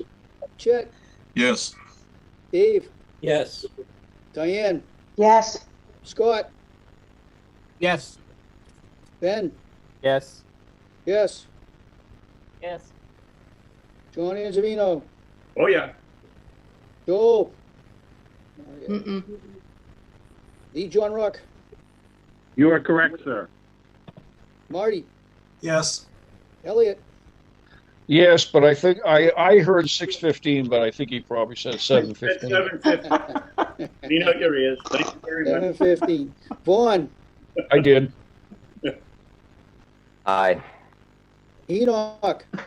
Yes. Okay. I entertain a motion to adjourn.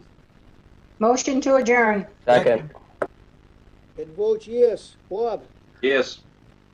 Chet, Yes. Dave, Yes. Diane, Yes. Scott, Yes. Ben, Yes. yes, Yes. Don Angelino, Yes. Joel's not here. D. John Rock, Yes. Marty, Yes. Elliot, Yes. Vaughn, Yes. Enoch. Yes. All right, we are closed. See everybody next Wednesday at 7:15 p.m.